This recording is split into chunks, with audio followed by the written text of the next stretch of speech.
Hey guys, tonight we step softly through velvet corridors where the air tastes faintly of rosewater and the slow smoke of extinguished candles. You can almost hear the hushed rhythm of silk skirts brushing across marble floors. The palace has gone quiet. Somewhere in the distance, a carriage clatters through fog, its wheels striking the cobblestones like a slow, persistent heartbeat. You've wandered into the bedchamber of a Victorian queen, though to be honest, she's not sleeping yet. The night is only beginning, and in this world of silver mirrors and whispered etiquette, bedtime is its own performance. You probably won't survive this kind of bedtime routine, by the way. Not because it's dangerous, well, all right, a little bit of it is, but because it would take 4 hours, a team of servants, and the patience of a saint. So, before you get comfortable, take a moment to like the video and subscribe, but only if you genuinely enjoy what I do here. And if you feel like joining the royal roll call, drop your location and local time down in the comments. I love knowing where and when you're listening from. It makes this strange midnight world feel just a little smaller. Now dim the lights, maybe turn on a fan for that soft background hum, and let's ease into tonight's journey together. You stand at the threshold of the royal chamber. The doors are carved oak, taller than any man, and polished until they gleam like still water. Beyond them lies a room that smells faintly of lavender, tallow, and something sharper, ambergris perhaps, or musk imported from far-off colonies. The candles flicker low, their light trembling across gold embroidery and oil paintings that watch you from every wall. A soft voice breaks the silence, Her Majesty's dresser murmuring to an attendant. The Queen is behind a folding screen, a blur of satin and ivory lace. You can see the edge of her corset being unlaced, the faint motion of her arm as she gestures for a letter to be brought closer to the lamplight. Victorian bedtime was never simply rest. It was ritual, politics and performance wrapped in one. Each gesture carried meaning. To dismiss the servants too early could seem cold. To keep them too long might hint at insecurity. Every sigh, every tilt of the chin could ripple through the hierarchy of the palace like a whispered scandal. You move closer, feeling the heavy air of the chamber press against your chest. The Queen's bed is vast, oak canopy, lace drapes and embroidered pillows arranged by rank, not comfort. Even her sleep had rules. Historians still argue whether these nightly ceremonies were meant to soothe or to display. Some call them control, the Queen ensuring loyalty through presence. Others think they were coping mechanisms, tiny private moments of order in a world that demanded constant perfection. Either way, you can sense the exhaustion in her eyes, even as she sits perfectly upright, the faintest smile trained for an audience that never stops watching. One servant kneels by the hearth, stirring the coals so the flames rise just enough to keep the air warm but not smoky. Another replaces half-melted candles with fresh ones, the wax trimmed to uniform height, because uneven candles were said to invite misfortune. You can almost hear the Queen's voice now, low, deliberate, slightly amused. She's asking for her reading glasses, a delicate pair rimmed in gold imported from Paris. The glasses themselves are scandalous, really. Admitting to poor eyesight was admitting to age, and age was the enemy of allure. So these spectacles were for private use only, part of the secret life that began after dusk. She reads a letter, perhaps from a sister, or perhaps from someone whose name she'd never allowed to be written plainly. The words tremble slightly in her hand. You wonder if the paper trembles too. The fire pops. A servant coughs discreetly. The Queen's shadow sways across the wallpaper, floral and repetitive, like the pattern of her days. It's hard not to notice the loneliness that hides behind ceremony. A monarch is never alone, and yet, somehow, always is. She sighs, so softly you barely catch it. and gestures for the music box. It begins to play a simple waltz, something from Vienna, delicate and precise. You'd almost miss it beneath the crackle of fire and rustle of silk.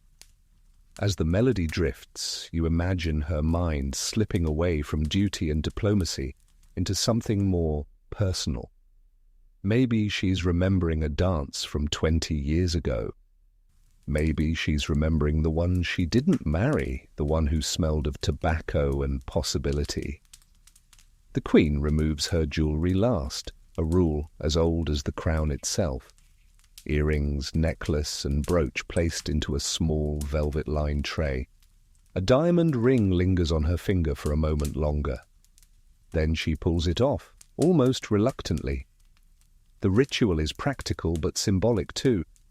Every piece removed is a layer of public identity peeled away. The jewels go to the tray, the Queen goes back to being human. Or tries to. You can almost feel the temperature shift as she stands before the mirror now, her shoulders bare, her hair still pinned. The candlelight makes her skin shimmer faintly, and she studies her reflection with the same composure she shows at court. A stray thought crosses your mind. How many people ever saw her like this, not dressed for power, but undressed for rest? She lifts a small porcelain jar, dips 2 fingers into a white cream that smells faintly of almond and something more chemical. Cold cream. The beauty secret of every woman from London to Calcutta. It removes the lead-based makeup worn during the day, the very same makeup slowly poisoning half the aristocracy. You watch as she rubs it across her cheeks, erasing the mask that defined her daylight hours. Some nights she uses rosewater instead, distilled in a laboratory disguised as a conservatory. Other nights milk and crushed pearl powder, because someone once told her Cleopatra swore by it, and why shouldn't she? Historians still argue whether the Victorians believed these regimens truly worked, or whether it was the ritual itself that mattered, the illusion of control in a life that allowed so little of it. You step closer to the dresser, noticing a curious thing. Among the brushes and bottles sits a tiny silver locket, open to reveal a curl of hair. Not from her husband, no, the shade is wrong. Darker, perhaps a child, or a secret. The Queen lifts it briefly, presses it to her lips, then sets it back. No one speaks. The music box clicks off. Somewhere beyond the window, a night watchman calls out the hour, 10 o'clock. A curfew for the city, but not for her. The Queen's night is just beginning. She signals to the servants, who move like ghosts, folding garments, dimming lamps, drawing the heavy velvet curtains tight. The room becomes a world unto itself, sealed, perfumed, and private.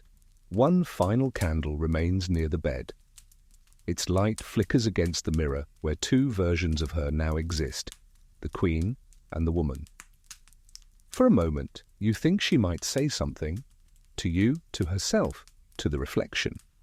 But she only exhales, slow and tired. The ritual has only just begun. The air in the royal chamber grows thicker as the clock's deep chime fades into the distance. 10 o'clock has slipped away like a secret whispered through velvet curtains. You stand near the canopy bed now, its embroidered posts gleaming faintly, each knot of lace casting a trembling shadow. The Queen, still half in silhouette, turns toward the waiting attendants. It's time for the unlacing hour, the most delicate and oddly intimate moment of her nightly routine. 2 ladies in waiting approach, their hands gloved in kid leather, so they won't leave fingerprints on the fine satin laces. The Queen stands perfectly still, arms slightly lifted, as one begins to pull the ribbons loose. The sound is soft, almost musical, the sigh of silk sliding through metal eyelets. You've probably never been undressed by 4 people at once. It's less romantic than it sounds. There's the awkward choreography of hands and ribbons, the unspoken rules of gaze and silence, the sense that every breath you take might be judged as improper. In this world, intimacy is protocol and privacy a myth. The corset loosens. A faint mark circles her waist, an imprint of duty more than vanity. Every morning she'll tighten it again to the exact same notch. Fashion, after all, is precision. One of the attendants, a young woman with careful posture, hums under her breath. It's an old folk tune, one not meant for palaces. The melody drifts up, uncertain, before the older maid shoots her a warning glance. No music without permission. Even humming is hierarchy here. The Queen catches it, though. Her lips curl into a smile too faint for words. She doesn't scold. Instead, she says, "You have a sweet voice, child. Save it for tomorrow." A small kindness in a world of iron manners. Historians still argue whether such gestures were genuine compassion or calculated performance. To be royal was to live inside theatre, every kindness possibly staged, every silence possibly strategic. Still, you can feel the warmth of it in the room. Once the corset is gone, she exhales. Not dramatically, but in a subtle way that feels like freedom. The kind of breath you take when no one's watching. Except, of course, everyone still is. The younger maid carries the corset away, holding it like a relic. Another servant brings forward a robe of soft wool embroidered with golden thread. Not silk tonight, the Queen prefers texture she can actually feel. She slips into it slowly, enjoying the rare luxury of comfort. Nearby, the dresser adjusts the candles. Shadows bloom across the walls, soft, alive, almost conspiratorial. You notice a ripple of movement along the edge of the room, the Chamberlain, Her Majesty's closest attendant, bowing low before withdrawing for the night. His duty ends at the threshold of privacy. The doors close, a click of brass. Now it's only the Queen, her two most trusted attendants, and you, lingering like a quiet observer in this world of ritualized exhaustion. She seats herself before the dressing mirror again, its oval frame glinting like a halo. The attendants begin unpinning her hair, dozens of pearl-tipped pins drawn out one by one. They move quickly but reverently, as if each strand was sacred. You can almost hear the soft patter of hair falling loose, the whisper of brush bristles as they glide through it. Victorian women often brushed their hair exactly 100 strokes before bed, a superstition that promised shine, patience, and moral clarity somehow. Whether or not it worked, the act itself was hypnotic.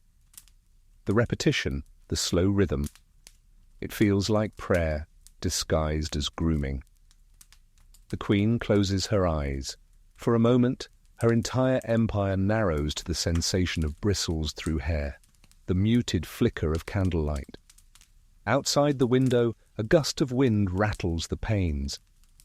Gaslight flickers along the distant palace courtyard. The city never truly sleeps. There's always a carriage passing, a watchman calling, a horse stamping impatiently in the stables. Inside, time slows. You glance at the table near the bed. A tray sits there, holding a glass of warm milk and something that looks suspiciously like brandy. Officially, the Queen drinks only milk before bed. Unofficially, the milk often comes with a generous pour of spirits. Medicinal, the physician calls it. Essential, she insists. You almost smile. Every century finds its excuses for indulgence. One attendant steps forward with a small box of gloves, thin cotton, faintly perfumed. They'll be worn overnight to protect her hands after she applies a lotion made of beeswax, almond oil, and something more mysterious. The ingredients are written in a looping, secret script on a card beside the jar. The mixture smells faintly of honey and vinegar. You suspect it could either soften the skin or dissolve a doorknob. Historians still argue whether Victorian queens actually trusted their apothecaries or simply endured them. Many of their lotions were chemical experiments, full of lead, mercury, or ammonia. Beauty was a gamble, and every queen was both subject and scientist. The queen flexes her fingers, the gloves sliding snugly over them. "There," she says softly, almost to herself.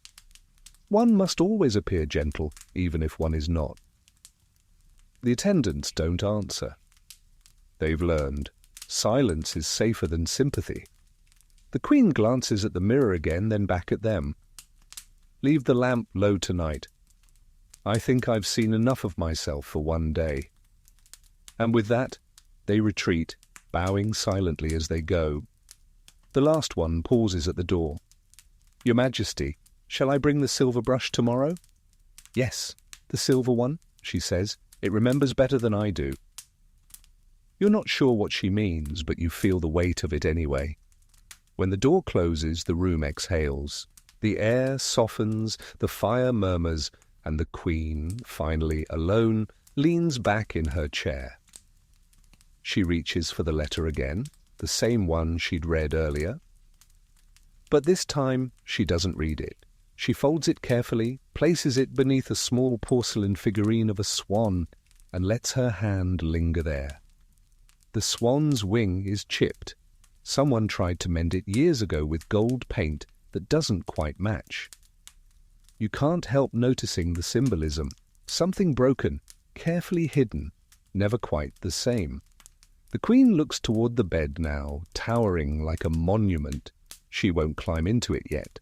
There are more layers to peel away first, both of fabric and of thought. For now, she simply sits motionless, surrounded by candlelight and silence, a monarch paused between worlds. Somewhere deep in the palace, a clock begins to tick again. You wonder if she ever truly sleeps, or if each night she only rehearses it. You wake to the same scent you noticed earlier, milk, honey, and that faint metallic tang that seems to hide in palace corners, like an embarrassed secret. Tonight, the Queen's beauty table becomes a small chemistry lab. Porcelain jars labelled in looping script, glass vials that catch candlelight and throw it back like tiny suns, and a mortar where ground powders whisper like powdered snow. Milk baths are first because ritual loves gentleness. She slips a silk robe off and steps into a shallow tub warmed by servants. Whole milk, not the skimmed nonsense you buy in town, is poured generously. Sometimes it is mixed with ground oats or crushed rose petals. The idea is simple. Lactic acid will slough away the day, leaving skin soft and luminous.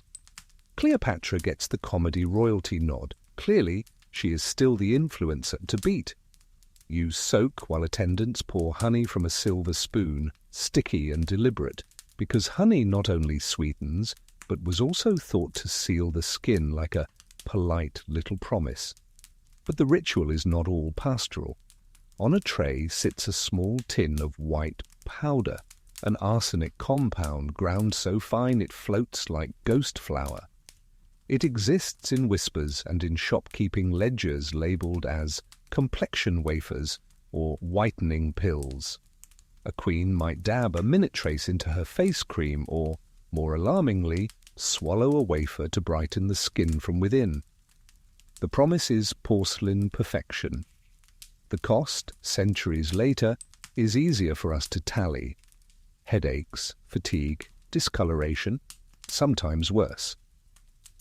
You feel oddly modern rolling your eyes because some beauty trends are disappointingly persistent. You lower your voice even as you watch. It's the kind of secret people whisper like contraband. The Queen's dresser handles the arsenic with a separate spoon, setting it back as if it were holy scripture. "Only a dusting, Your Majesty," she says. There's a rueful smile on the Queen's lips that doesn't reach her eyes. You think of modern skincare trends and roll your eyes again. Everyone will pretend their mask is natural until someone reveals the ingredient list. Beyond arsenic, the apothecary's shelf holds ground pearl, the crushed remains of lavish necklaces, scraped and powdered into a shimmering dust. It's a tradition stretching back through pharmacopoeias that promised virtue for ingestion, pearls for the blood, coral for the nerves, powdered amber to steady the pulse. The queen watches a small spoon of pearl descend into a bowl. Someone jokes, softly, that soon she'll be sipping her jewelry. You laugh too, because a little absurdity is necessary in places where the air tastes of resolve and cleaning fluid. There are also oddities: laudanum tinctures for sleepless nights, ammonia-based solutions for hair brightening, and a curious Victorian craze, arsenic beauty rings, sold with pamphlets promising youth restored. Some ladies wore them like talismans more than jewellery. Fringe healers recommend bloodroot poultices or compresses of raw potato for puffy eyes. The Queen allows one of these remedies on a dare and then refuses to confirm or deny the potato's effectiveness. It is charitably patchy. You note a tiny bottle of rose water, tinted a suspicious green because of copper, and you wonder whether the chemist was ambitious or the artist. The routine also borrows from colonial trade. Ambergris and musk arrive from distant ports, and sometimes in these vials are traces of foreign knowledge: squalane from whale livers, oils from tropical nuts, herbs packed by sailors who thought a queen would like a scent tied to adventure. It feels global in the way empires like to be, acquired, labelled, and displayed in neat rows. A queen's beauty table is a microcosm of the empire's reach. Every exotic aroma is an imperial boast tucked into gelatinous jars. And yet, amid the chemicals and theatrics, there are surprisingly domestic, human acts. A maid hums as she removes a stubborn smear of mercurial paste from the queen's cheek, a byproduct of a previous silvering trend. The queen accepts her reflection, fingers tracing a line where the mercury would never forgive her. She pats honey into a chapped knuckle because the cold has cracked her skin. She tries a paste of oatmeal and barley that once soothed a childhood rash. Small mercies exist even inside lavish contraptions. 3 jokes float through these rites because humour lubricates the grim machinery of ritual. 1. The Queen insists that powdered pearls taste better than they look. 2. The arsenic wafer, the dresser says, is only for those invited to incandescent balls. Translation: the wardrobe department's opinion. 3. The milk bath is the palace's most sanctioned excuse for daydreaming. No paperwork allowed. They land light, like lemon balm on the tongue, enough to ease tension without dismissing risk. The servants perform these procedures with the precise solemnity of stagehands measuring with tiny spoons, stirring slowly, noting reactions. They have become adept at balancing the fine line between remedy and harm. One false pinch of arsenic and the game ends. It's a fragile theatre where expertise and superstition share scripts. Historians still argue whether women internalize such rituals as empowerment, control of one's image in a patriarchal environment, or if they were merely another axis of control imposed by an unforgiving social order. Perhaps both are true. The Queen chooses her beauty in a world that otherwise chooses everything for her. Later, the Queen reaches for a small jar of cream, no arsenic this time, just a concoction of beeswax, almond, and lanolin. She rubs it in until the skin gleams faintly, and then, with the theatricality of someone half ashamed and half pleased, draws a line of white powder along her clavicle. Some nights the ritual is about looking good, other nights it's about asserting continuity. She wears the same cream that her grandmother used, tucked into the same drawer the way one keeps a letter. The last act is almost tender, honey smeared gently behind each ear, a perfume left to bloom as she sleeps. A tiny scent meant not for the world, but for the person who might later press a forehead to hers in a private moment, were such moments to exist. The Queen closes her eyes. The room hums with the soft sounds of settling silk and the distant cry of night birds. For a while, beauty is merely comfort. You step back, feeling the oddity of witnessing such care mixed with danger. It's impossible not to consider the cost of these rituals. Some ingredient lists contained genuine poisons hidden beneath pretty names, and yet the pageantry endures because ritual comforts where policy cannot. You wipe a ghost of pearl dust from your sleeve and realize that even as fashions change, the human appetite for transformation remains constant. Only the ingredients swap places. Tonight, in this chamber, milk and honey sit beside arsenic like saints and sinners on the same altar, and the Queen presides over them both with the calm of someone who knows how to wear contradictions like a diadem. Historians still argue whether these practices prolonged life or hastened decline. The answer, like most things in royal histories, is stubbornly ambivalent. Outside, the gaslights along the palace drive hum faintly like a city breathing in its sleep. The air beyond the window shimmers with mist, that gentle Victorian fog that makes everything. Horse hooves, laughter, scandal sounds softer than it should. Inside the Queen's chamber, the candles have burned lower, but no one seems in a hurry to snuff them out. The Queen sits at her writing table now, wrapped in a robe the colour of storm clouds, and you can tell she's already half dreaming.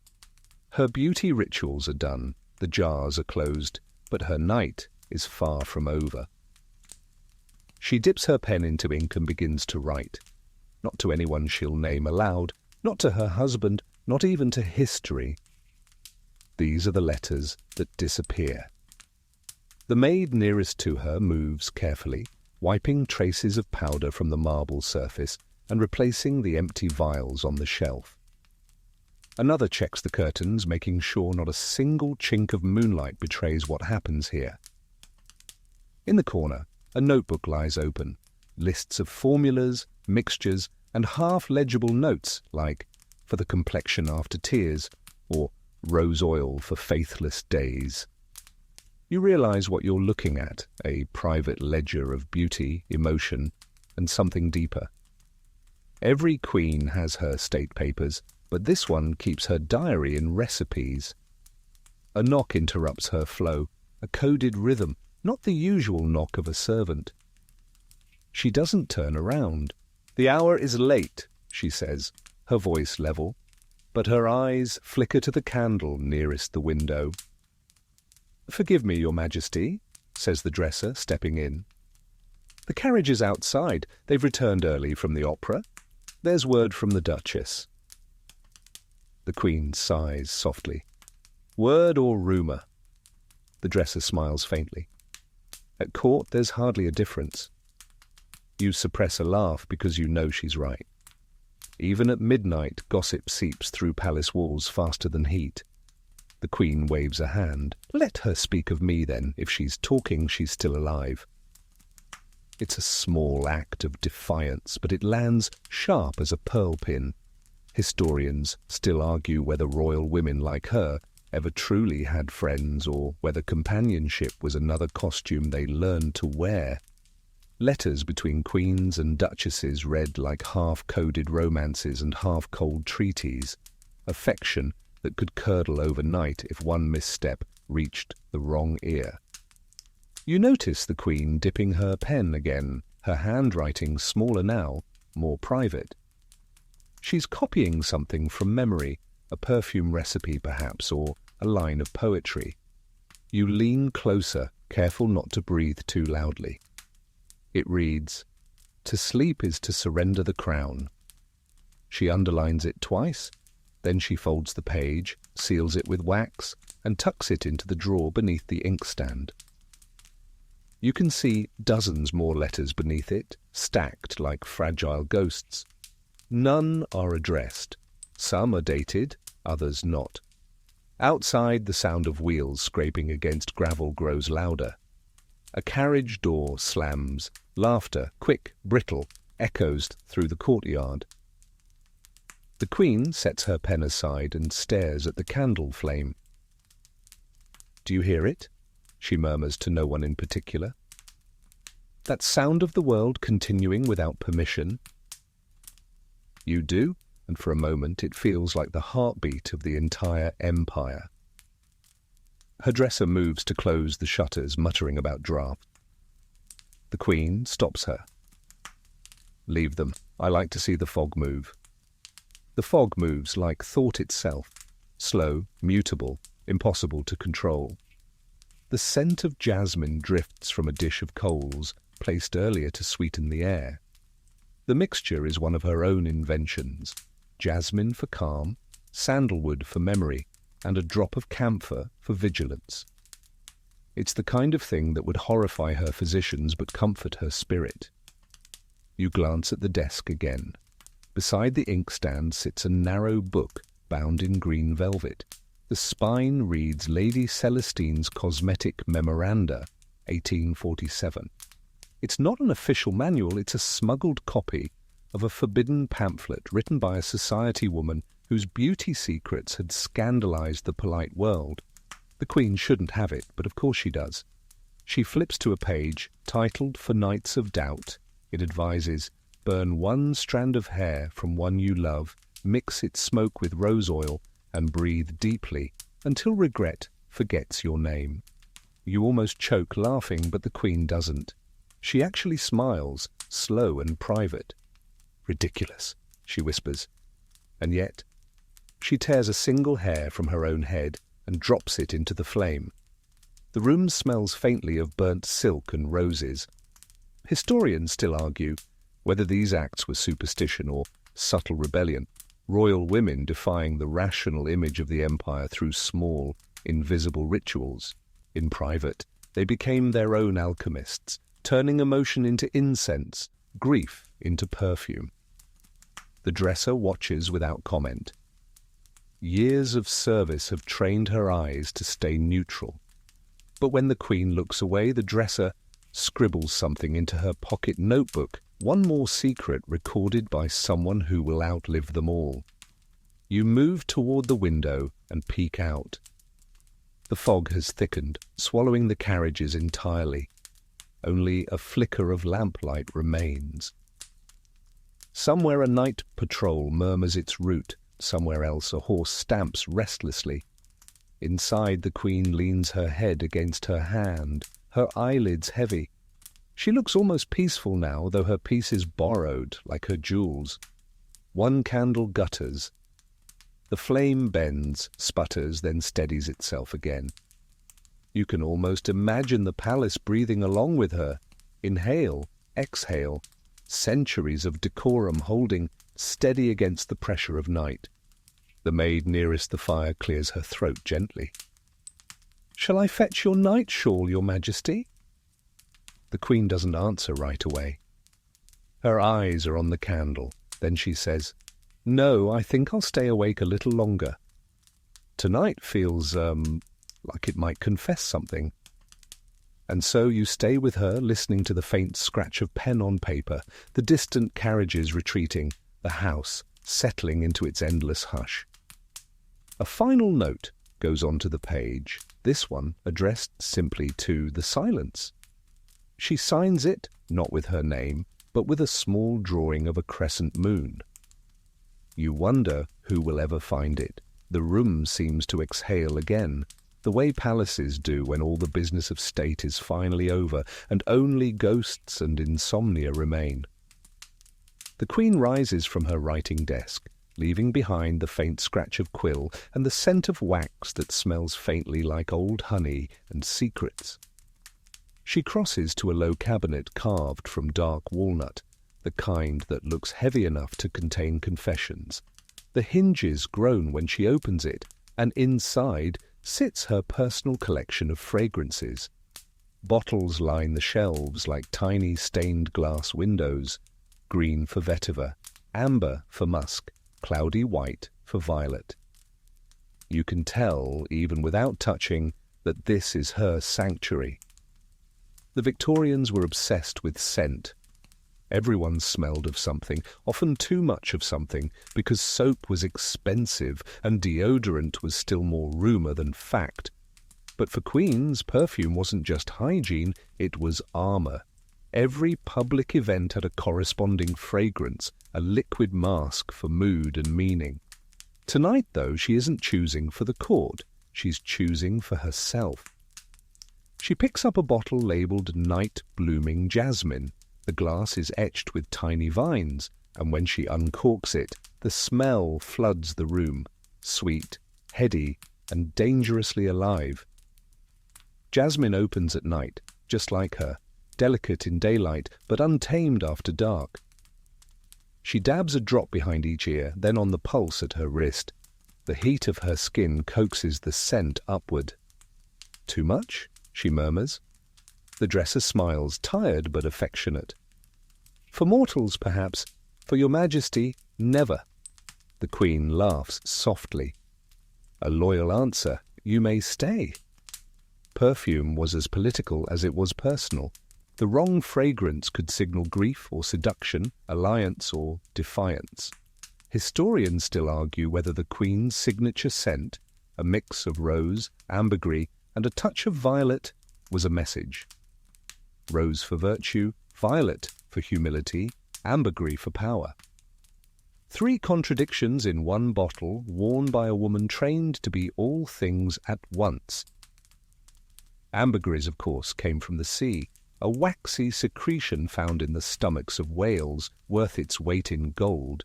Only the wealthiest women could afford it, and only the boldest dared use it. To smell of ambergris was to smell of dominion over nature itself. The Queen closes her eyes and inhales. The scent is faintly oceanic, a reminder that the Empire's reach extended far beyond what her hands could touch. There's a superstition among her attendants that every perfume has a mood. Wear too much jasmine, and you'll dream of unspoken loves. Too much ambergris, and you'll see ghosts. The Queen half believes it. You can tell by the way she tilts the bottle under her nose and murmurs, "Let's see who visits tonight." The dresser hesitates, then says, "Shall I prepare the sachets for your bed, ma'am?" "Yes," the Queen says. "Lavender, but not too heavy."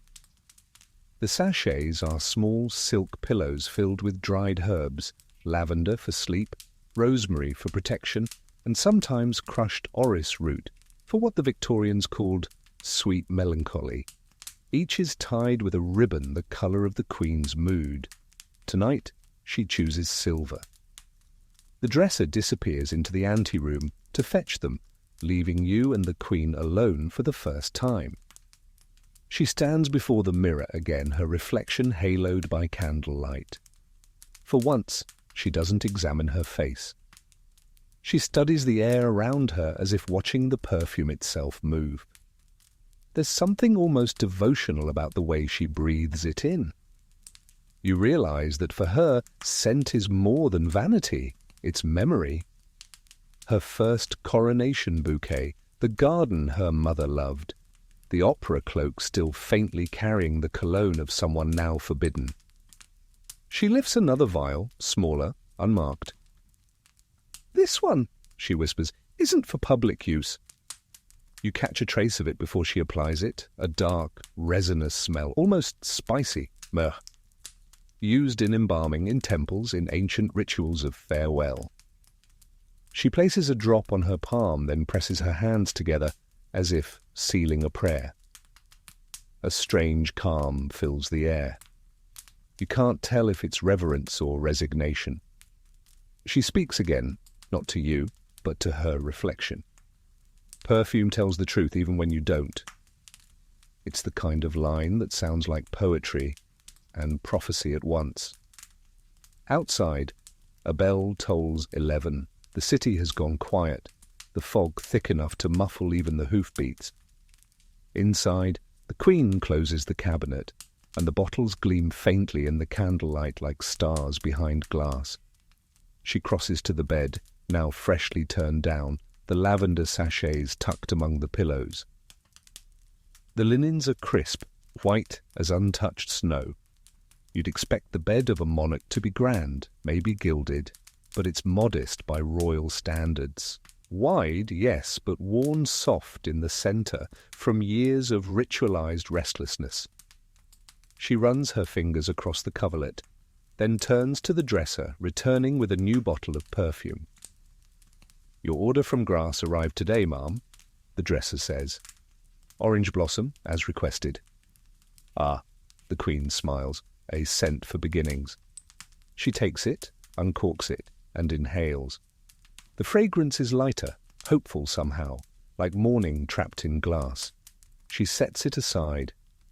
Not tonight. Tonight is for remembering. She motions for the dresser to dim the candles further. The shadows climb higher on the walls. The Queen's face softens in the low light, her edges fading into the room itself. She turns to you now as if sensing your presence. "Do you know," she says quietly, "why I keep all these scents?" You hesitate. She answers for you. "Because they fade, every one of them, and that's why they matter." You think about it long after she moves away, how even queens, with all their gold and ceremony, chase things designed to disappear. Historians still argue whether the Victorians' obsession with perfume reflected sensuality or spiritual hunger. Some say it was both, the body and the soul mingling in vapour, like incense for people too polite to confess their desires outright. The Queen sits once more, lifting the vial of jasmine to her wrist. The scent is fading now, slipping from the air like a sigh. She whispers something, too soft to catch, and for the first time tonight, she looks utterly human. You could almost believe she's ready to sleep. Almost. The Queen's fingers hover over the small brass keyhole of her nightstand. The rest of the room glows dully, reduced to the hum of half-melted candles and the occasional sigh of the fireplace. It's well past 11 now, the hour when conversation turns to confession. She slides a key from her robe pocket. It's delicate, almost ceremonial, but not part of the crown jewels. You suspect it holds something far more personal than gold. The lock clicks and the scent that escapes is faintly medicinal. Lavender oil, camphor, and something faintly metallic beneath. Inside is a hidden cabinet, its contents arranged with obsessive precision, not jewels, not letters, bottles, dark glass, tightly corked, labelled only with initials AP, NW, DR. Each one contains a liquid of a different hue, some clear, some clouded, one the colour of rust. You lean closer and see that the labels are handwritten. Not by a chemist, but by the Queen herself. Her handwriting is beautiful, steady, but the meanings are blurred. "Herbal tonics," says the dresser quietly from the doorway, though she's clearly lying. "For the nerves." The Queen doesn't correct her. She lifts one of the bottles, the smallest. Inside floats a faint shimmer, mica dust, mixed into a pale syrup. "This one," she says, "was prescribed by a Parisian doctor who claimed it contained the essence of moonlight." You wait for her to laugh, but she doesn't. She removes the stopper and inhales, her eyes half closed. "He said it steadied the heart and cleared the mind. I think it only made my dreams louder." The dresser says softly, "You haven't taken it in years." "No," the Queen murmurs, setting it down. "But sometimes I like to remember what forgetting felt like." The next bottle she touches is labelled Tinctura NW, for night water, perhaps. A thick, amber liquid sloshes inside. The Victorians were fond of strange concoctions, chloroform tonics, laudanum drops, ether-infused elixirs, all legal, all dangerous. A century of sleeplessness disguised as sophistication. You glance at her profile as she studies the bottle. Her face is calm, but there's something under it. An old exhaustion, a private kind of rebellion. Historians still argue whether the royals were aware of their dependence on such drugs or if they viewed them merely as tools of refinement. Laudanum, after all, was a fashionable accessory. You weren't truly aristocratic unless your apothecary bills could stun a small nation. The Queen's voice breaks your thought. He told me never to exceed 20 drops. I always stopped at 19. That's what passes for restraint when one has no freedom. She corks it again and replaces it in the cabinet. You can tell she doesn't plan to use it tonight. Still, her eyes linger there, like a memory she's trying not to resurrect. On the second shelf sits a leather-bound notebook, its spine cracked, its pages blotched with old ink and oil stains. The Queen opens it carefully, running her gloved fingers down the margins. Inside are lists, her own pharmacopoeia. Laudanum for headaches, tincture of valerian for panic, spirit of ether for dreams. But scattered among the recipes are tiny notes to herself. Do not tell the physician about the shivering. Dream of the child again, face unclear. Smelled violets in an empty room, sign from God or draft from the east window? You feel your chest tighten as you read over her shoulder. The Queen, the icon, the untouchable, writing like someone lost in her own palace. She closes the book and locks it back inside. The brass key clicks again, sealing the cabinet's secrets behind polished veneer. Then she does something unexpected. She laughs, softly, almost with relief. "Can you imagine?" she says. "The historians finding this someday. They'll call it madness, or mysticism, or menopause. Never what it truly was, a woman trying to sleep. Her humour has an edge tonight, but it isn't bitter. It's weary in the way that only power can be." The dresser approaches, offering a small tray of tea. "Chamomile, ma'am," she says, though you catch the faint medicinal tang of something stronger, perhaps a drop of laudanum hidden in the honey. Even her attendants have learned to mix compassion with chemistry. The Queen takes a sip and stares into the cup. "It's strange," she murmurs, "how the same things that heal us can ruin us, if we love them too much." You realize she's not just talking about medicine. Outside, the rain has begun, tapping softly against the high window. The fog has turned to drizzle, blurring the courtyard lamps into watercolour smudges. Inside, the fire hisses as a drop sneaks through the chimney. The Queen leans back in her chair, her robe slipping slightly off her shoulder. You notice a faint scar along her collarbone, a small, pale crescent. It looks surgical. You remember reading that many royals submitted to odd, curative procedures, electric therapy, ice baths, leeching for hysteria. Perhaps this mark is a relic of one such experiment. Historians still argue whether those treatments were science or spectacle, doctors showing off their modernity on royal skin. The Queen, you suspect, knows the answer already. She sets the teacup down, glancing once more at the locked cabinet. "I keep them," she says softly. "Not because I need them, but because I once did. That's a different kind of addiction." You wonder how many monarchs have spoken aloud such honesty, even in the privacy of their chambers. The dresser nods, clearing the tray. "Shall I extinguish the candles, ma'am?" "Not yet," the Queen replies. "Let them burn a little longer. I like the smell of wax. It reminds me that something beautiful is vanishing." You watch the flames sway in the air, each one bending toward its own oblivion. The shadows stretch higher, longer, softer. The Queen's face glows faintly gold in their flicker, the kind of light that forgives everything it touches. She closes her eyes, and for a moment you think she's fallen asleep sitting upright. Then she whispers, "It's a curious thing, isn't it? The older you get, the more your comfort looks like danger. You feel that one in your bones. As the rain thickens outside, the last candle beside the locked cabinet gutters, spilling a final thread of smoke that curls upward and vanishes. The Queen opens her eyes and watches it go, her lips barely moving. "That one's for mercy," she says. No one answers. The night does instead with silence. The rain has softened into a hush, drumming faintly on the slate roof. It's nearly midnight now, the hour when even servants tread lightly and secrets slip their shoes off to whisper. The Queen sits by the hearth, robe drawn close, the locked cabinet behind her now a quiet witness.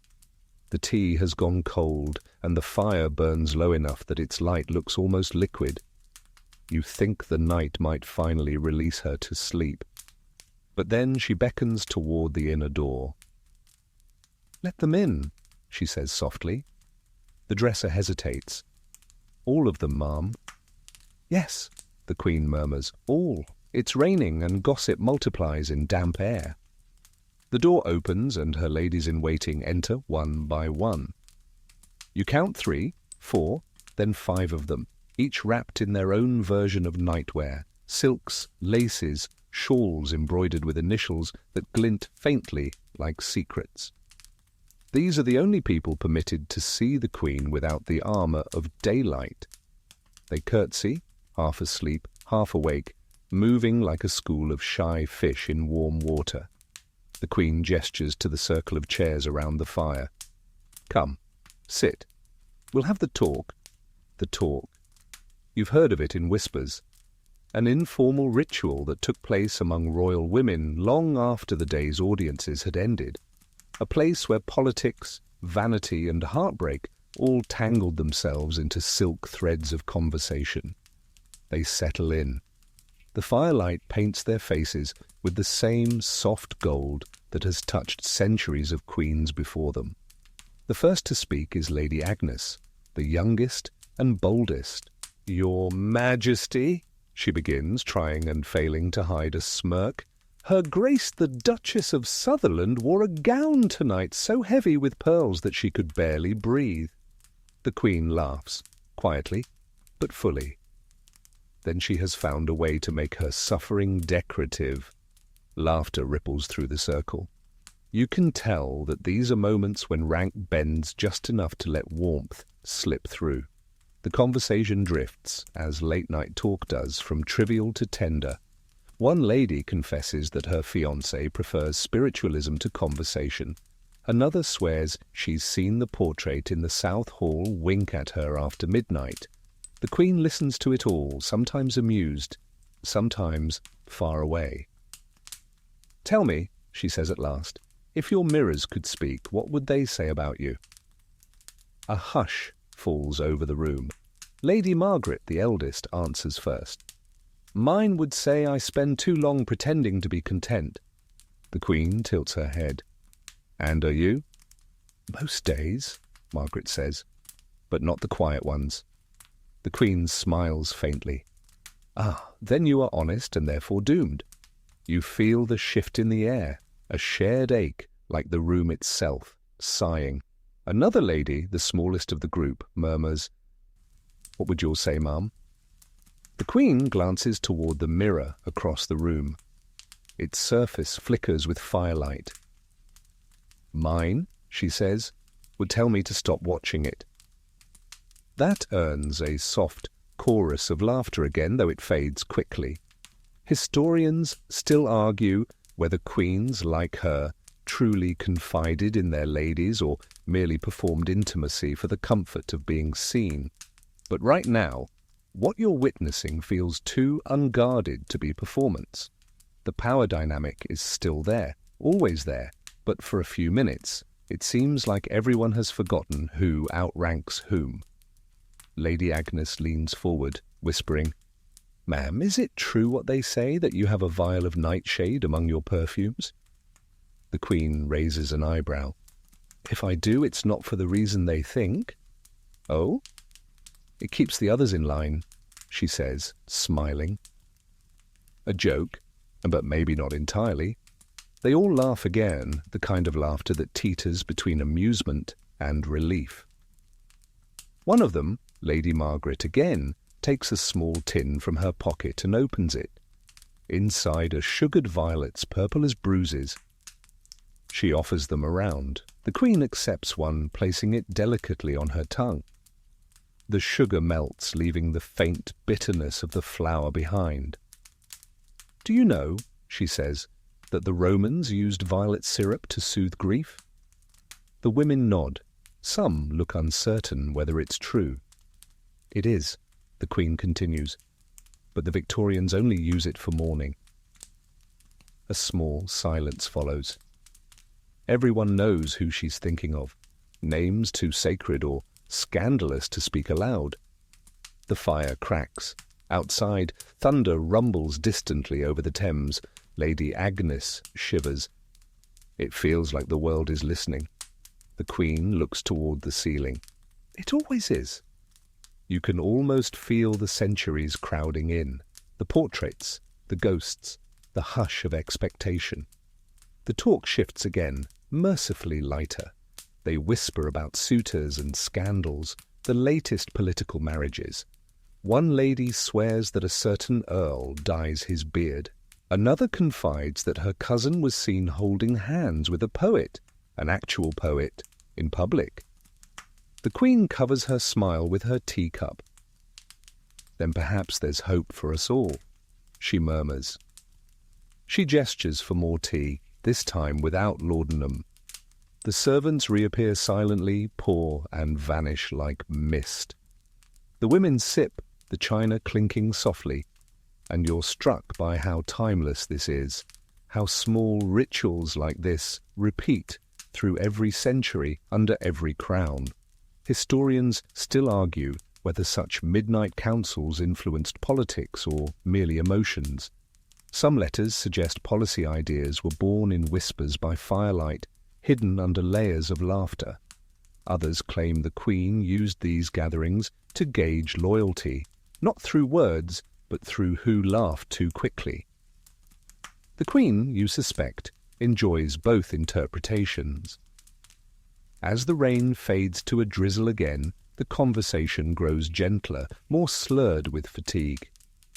One by one, the ladies' voices soften.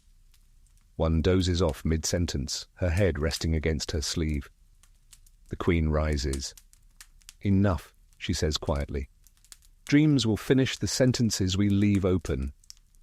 The attendants stand, bow, and drift out like candle smoke. When the door shuts, silence swells again. The Queen remains standing, staring at the empty chairs. "They'll say this was frivolity," she whispers to herself. "They'll never know it was survival." You watch as she touches the back of one chair, a small, absent gesture, and then turns toward the mirror. For a moment you think you see the faintest trace of another figure beside her reflection, just at the edge of the glass. Perhaps it's only the dying firelight. Or perhaps it's one of the countless women who stood there before her, whispering the same words to no one at all. The Queen does not sleep. Not yet. The embers in the fireplace dim into a copper glow, and the night stretches long and languid as silk ribbon. Her ladies are gone, her attendants dismissed. The air smells of lavender and faint burnt sugar from the candied violets. Somewhere in the walls, a clock ticks with a pulse-like insistence. She moves toward the hearth and kneels. Her robe pools around her like a violet shadow, the hem catching tiny sparks of firelight.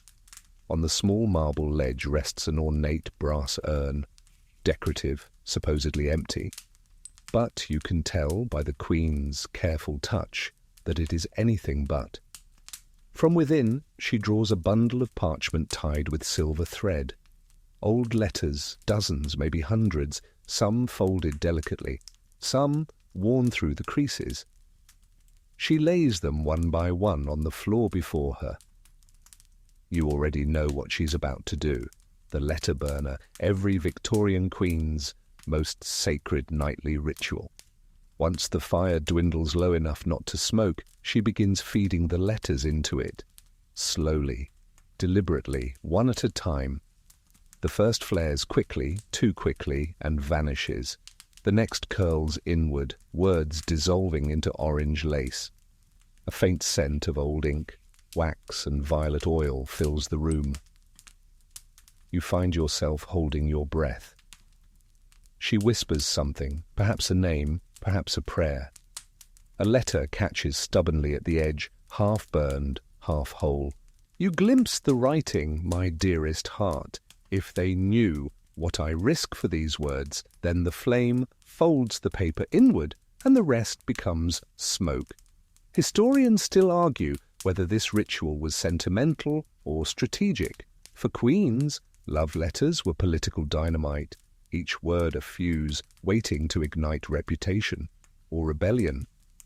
Some burned them to protect the throne, others to protect their hearts. You're not sure which reason matters tonight.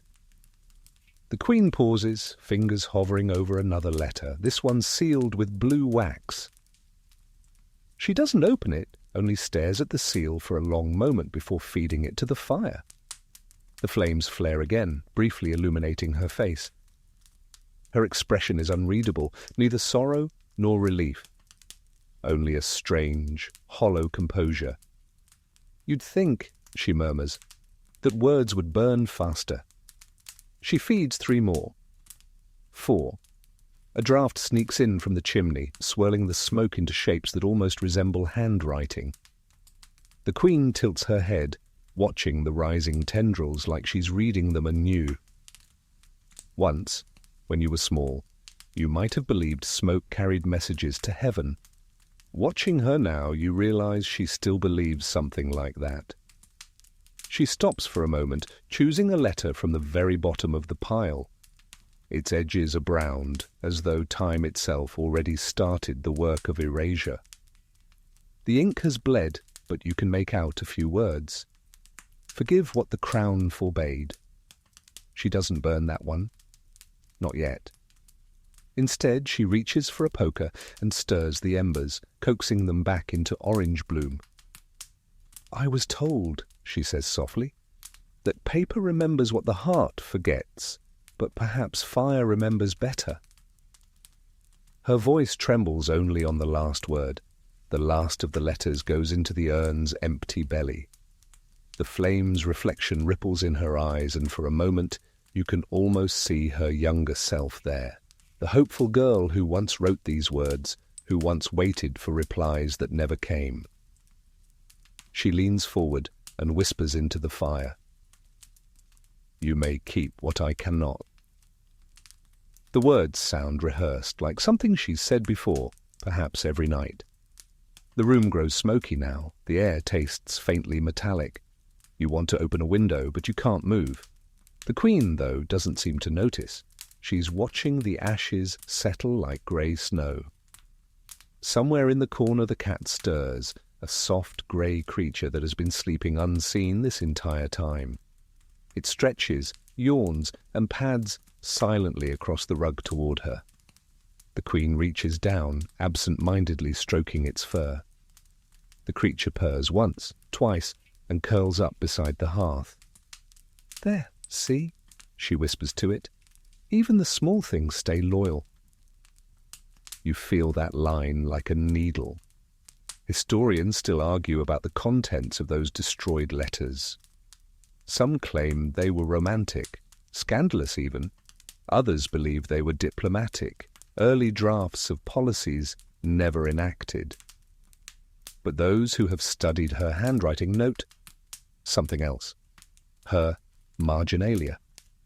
Notes to herself, written sideways, invisible unless you tilt the page toward the light. Words like wait, forgive, forget. She sits back on her heels, brushing soot from her hands. Her gloves are smudged, her hair slightly undone, a faint sheen of sweat on her temple. For the first time tonight, she looks dishevelled and somehow freer for it. From the table, she retrieves a small bell and rings once. The dresser returns immediately, eyes widening at the mess of ashes. "Leave it," the Queen says before the woman can move. "I can sleep here tonight." "Sleep, Mum?" "The ashes. Let them rest. I've disturbed enough ghosts already." The dresser bows silently and withdraws. You glance at the urn again. Its mouth is half covered with soot now, its brass surface dulled. A few unburned fragments lie scattered near the edge, ink looping in graceful, broken curves. You recognize a word that survived, always. It feels strange to see it there, surrounded by black dust. A word meant to mean forever, now nothing more than a stubborn scrap. The Queen rises slowly, brushing her robe. "That's the trouble with always," she says. "It seldom lasts the night." She turns toward the window. The rain has stopped, and a slice of moonlight cuts through the fog, silvering the ashes. It almost looks like snowfall on the hearth. For a long while, she stands there, hands clasped loosely before her, watching the embers pulse their last. You can feel something loosening inside her, a thread pulled quietly free. Then she exhales, steady and low. "Enough of the dead," she whispers. "Tomorrow belongs to the living." She reaches out, closes the brass urn, and turns away. But even as she leaves the fire behind, a faint wisp of smoke rises from the lid, curling, twisting, almost forming letters that never quite resolve. Maybe it's only your imagination, or maybe some words refuse to stay burned. By the time the last embers fade into black ash, the room has changed. It feels emptier, yes, but lighter too, as if all the secrets burned away have loosened something invisible in the air. The Queen stands by the window, the faintest sheen of moonlight sketching her profile in silver. The hour is late, but her body still hums with quiet energy. Sleep will not come yet. It rarely does. Instead, she begins another ritual, one of the gentlest, and yet the most revealing. Her nightly moonlit hair ceremony. You notice her dresser has returned, moving softly, carrying a brush carved from ivory and inlaid with mother of pearl. Beside it, she places a small glass jar of oil, amber-coloured and fragrant. You catch notes of rosemary, clove, and something earthy, almost sacred. Patchouli, perhaps, or sandalwood. The Queen sits before the mirror, hair unpinned and loose, cascading down in a dark river that glimmers faintly under candlelight. It's longer than you expected, untouched by the heavy crowns and jewelled combs of the day. Her dresser stands behind her and begins to brush, slowly, rhythmically, one stroke at a time. You can almost hear it, the soft whisper of bristles sliding through silk. The sound fills the silence the way rain once did, gentle and hypnotic. Victorian women were told to brush their hair 100 times each night, not for hygiene, but for serenity. It orders the mind as it orders the strands, one etiquette manual claimed. The Queen, it seems, has taken that to heart. "Slower," she murmurs. The brush slows. "Do you remember?" she asks, voice distant. "When my mother brushed my hair every night before she died?" The dresser hesitates. "I wasn't yet in your service then, ma'am." "No, you weren't. But I remember." She exhales. "She said the moon makes hair grow." "I thought she meant faster." She smiles faintly in the mirror, half amusement, half melancholy. "I think now she meant longer, in memory." You feel the weight of the moment, the strange intimacy of it. There's something sacred in the act of being brushed by another's hands, especially for someone who spends her days untouchable. The dresser dips her fingers into the oil and begins smoothing it along the Queen's hair. The fragrance blooms immediately, warm, spiced, and faintly floral. It feels like the scent of safety itself. The Queen closes her eyes. "When I was a girl," she says, "I was told that moonlight could mend split ends." That's superstition, surely? Of course, the Queen says. And yet... She tilts her head slightly, the candlelight catching her cheekbone. The superstitions were always kinder than the truths. The dresser smiles faintly. Historians will never understand half the things you do, ma'am. Historians, the Queen says dryly, are just insomniacs with better handwriting. You almost laugh aloud at that one. The brushing continues, a slow lullaby in motion. The strands of her hair catch the light like threads of black silk. Each stroke draws out more than oil. It pulls out the day itself. The stiff posture of audiences, the carefully arranged smiles, the sharp words softened by diplomacy. Now they unravel, one by one, through the movement of brush and breath. Outside, the moon climbs higher, pale and clear after the rain. Its light cuts through the fog, finding the window pane and spilling silver across the floor. It feels deliberate, almost theatrical, the way the moonlight lands precisely on her hair, as though summoned.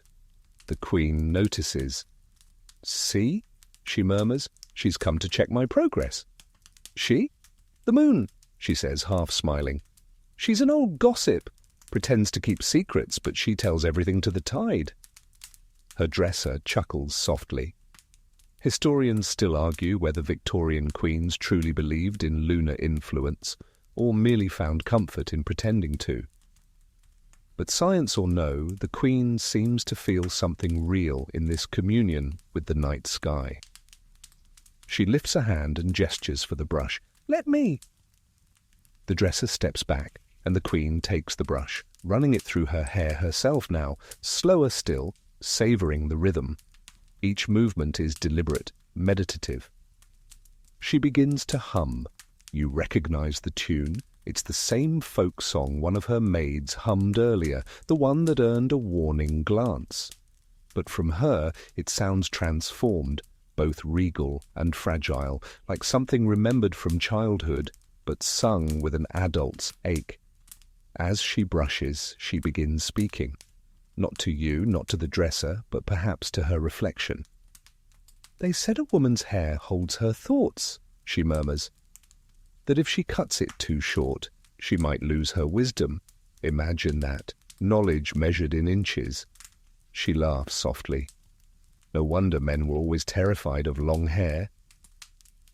There's mischief in her tone, but it's wrapped in weariness. She pauses, laying the brush across her lap. The candle nearest her flickers, sputters, then steadies. In its reflection, the mirror seems to hold two versions of her. One young and radiant, another older, wiser, wearier. For a heartbeat, both coexist. "Do you ever think," she whispers, "that the moon sees us as we were, not as we are?" The dresser doesn't answer. "I think she does," the Queen continues, "which means that somewhere I am still that girl, half wild, half terrified, smelling of soap and rain, wondering if the stars are watching." You can almost see her remembering. The weight of memory folds into the room like another presence. She gathers her hair over one shoulder, braiding it loosely. The braid is uneven, imperfect. She doesn't seem to care. When she finishes, she looks at herself for a long time.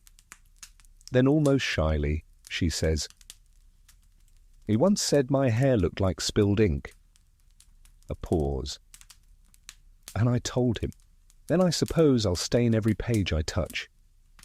You don't know who he was, but from the way she looks at the ashes cooling in the hearth, you can guess. The Queen rises, leaving the brush on the vanity. Her hair, now oiled and braided, glows faintly in the moonlight. She moves to the window, unlatches it, and lets the cold air sweep in. The scent of wet stone and night jasmine drifts inside, mingling with the oil and wax. For a moment, she looks utterly unguarded, just a woman standing in the dark, hair unbound, face to the wind. Then with a sigh, she says, "There. Now she'll tell me her secrets." "The moon?" "Yes." The Queen smiles faintly. "She always does, eventually. You follow her gaze out the window. The sky is clear now, an expanse of cold silver and dark velvet. The moon sits enormous, luminous, watching. And in that stillness you feel what the Queen feels, a kind of eternal companionship. Not power, not beauty, just endurance. The wind moves gently through the open window, fluttering the curtains like breath. The Queen stands there for a moment, her braid catching the air, the faint sheen of oil gleaming along each strand. The world outside the palace is quiet, the kind of stillness that belongs only to sleepless cities after rain. A stray dog barks somewhere in the maze of cobbled streets, a carriage wheel squeaks in the distance, and inside everything holds its breath. Then, almost imperceptibly, the Queen's eyes shift downward, toward her wash basin. It sits on a low table carved from rosewood, the basin itself fine porcelain edged in blue. Its surface ripples faintly, disturbed by a single drop of water from the ewer above. Within it floats the faint reflection of the candlelight, flickering like captured flame. And something else. A pearl, just one. It rolls lazily across the bottom, shimmering in and out of the light, a soft glow among the reflections of brass and shadow. The Queen tilts her head slightly. Who dropped that? The dresser looks confused. Dropped, Mum? The Queen gestures to the basin. There, a pearl. The dresser bends to look, her brow furrowing. It must have come loose, perhaps from the comb, or the hem of the night robe. The Queen shakes her head. No, I would have heard it. Pearls make a sound when they fall, like a breath catching. She's right. You can almost imagine it, a single, fragile note echoing in the hush of midnight. The dresser offers a towel, but the Queen waves it away and dips her hand into the water herself. The pearl is cool against her skin, heavier than it should be. She holds it up to the candlelight. Do you know, she says softly, what they used to say about pearls that go missing? The dresser hesitates. Bad luck, Ma'am. Not bad, the Queen says. Just a warning. A pearl lost in water means someone's affection is turning. The dresser looks uneasy. Superstition, surely. The Queen's smile doesn't reach her eyes. Superstition is what we call the truths that frighten us. She rolls the pearl in her palm. It glows faintly like a moon caught in miniature. Historians still argue whether the Victorians truly believed in omens or merely enjoyed pretending to. But for a queen, whose life is stitched with symbols, there's no such thing as coincidence. Everything means something, especially the accidents. Would you like me to dry it, Ma'am? No, the Queen murmurs. Let it stay as it is. Wet things remember better. She places the pearl on the table beside the basin. The candlelight catches it again, a small, trembling star. Her gaze drifts to the shelf of jewels near the mirror, brooches, necklaces, tiaras. She moves toward them slowly like someone approaching a shrine. Her hand hovers over a velvet box lined with white satin.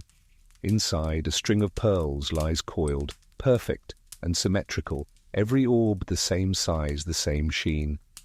Except now one space is empty. She traces it with a fingertip. Ah, she whispers, so it was you? The dresser watches silently as the Queen closes the box. She latches it firmly and locks it with a small brass key, as if to trap the omen inside. For a moment, the only sound is the faint ticking of the clock and the whisper of rainwater still dripping from the eaves. Then the Queen speaks again, her tone almost playful. In my grandmother's time they believed pearls were the tears of angels. Beautiful, but sorrowful. I suppose that means one of my angels has stopped crying. That sounds hopeful, the dresser says carefully. Does it? The Queen turns, half smiling. Or perhaps it means she's run out of reasons. Her reflection catches her off guard. She studies it with mild irritation, as though it has said something rude. The candlelight shifts, making her face look momentarily doubled, the regal mask and the weary woman beneath it. She touches the corner of her eye. "Do you see these?" she asks. Every court painter insists I have none, but the mirror tells the truth. The dresser lowers her gaze. "They call them lines of wisdom, ma'am." "Then wisdom is a cruel sculptor," the Queen says. She returns to the basin, scoops a handful of cool water, and presses it to her face. The gesture is slow, deliberate, half ablution, half defiance. Water drips down her wrist, leaving tiny trails of light where the candle catches them. "I used to think beauty was a kind of shield," she says quietly. "But it's more like glass. The more people admire it, the thinner it gets." You can feel that line settling into the air, heavy as the scent of jasmine and wax. The dresser offers her a towel again. This time she accepts it, patting her face dry. Then she reaches for a small crystal vial, her night essence, labelled only "for tranquility." She dabs a drop at her temples, her pulse points. The scent rises, lavender, bergamot, and a whisper of neroli. The dresser clears her throat. "Your Majesty, shall I call for the jeweller in the morning? He can replace the missing pearl." "No," the Queen says firmly. "Don't replace it. Leave it empty." "But, ma'am, the empty space will remind me that even perfection requires absence." Her tone is final, but not unkind. She glances at the basin once more. The pearl still sits there, tiny and glimmering, like a captured thought. "Fetch me a glass box," she says. "Something small." When the dresser returns with one, the Queen places the pearl inside, still damp. She closes the lid gently, like closing the cover of a secret. "Keep it near my bed," she says, "where I can see it when I wake. Let it be my morning reminder." "Of what, ma'am?" The Queen gives a soft smile, so faint it almost doesn't exist, that even angels drop their tears somewhere. Historians still argue whether the Queen's fixation on symbolism was faith or artifice. But standing there now, watching her tuck that glass box beside the bed, you can't help but think it's neither. It's survival. A way to make sense of all that slips away. She draws the curtains, one hand on the heavy cord, the other still glistening faintly with water. The drapes fall shut, silencing the moonlight. The room contracts into warmth again. Candle, linen, perfume. The dresser bows low. "Good night, Your Majesty." The Queen nods. "Good night, Eleanor. Sleep lightly." Eleanor hesitates at the door. "And you, ma'am?" "I'll try," the Queen answers, "though the moon has other plans for me." You stay as the door closes. The pearl gleams faintly from its glass prison beside her bed. The Queen exhales, long and slow, then reaches for her rosary, a strand of ivory beads, a single ruby cross at its end. For a fleeting moment, she looks almost at peace. But when she lies back, the reflection of the fire catches in her eyes, and you realize she's still wide awake. The Queen's room has grown so still that even the candlelight seems to hesitate before flickering.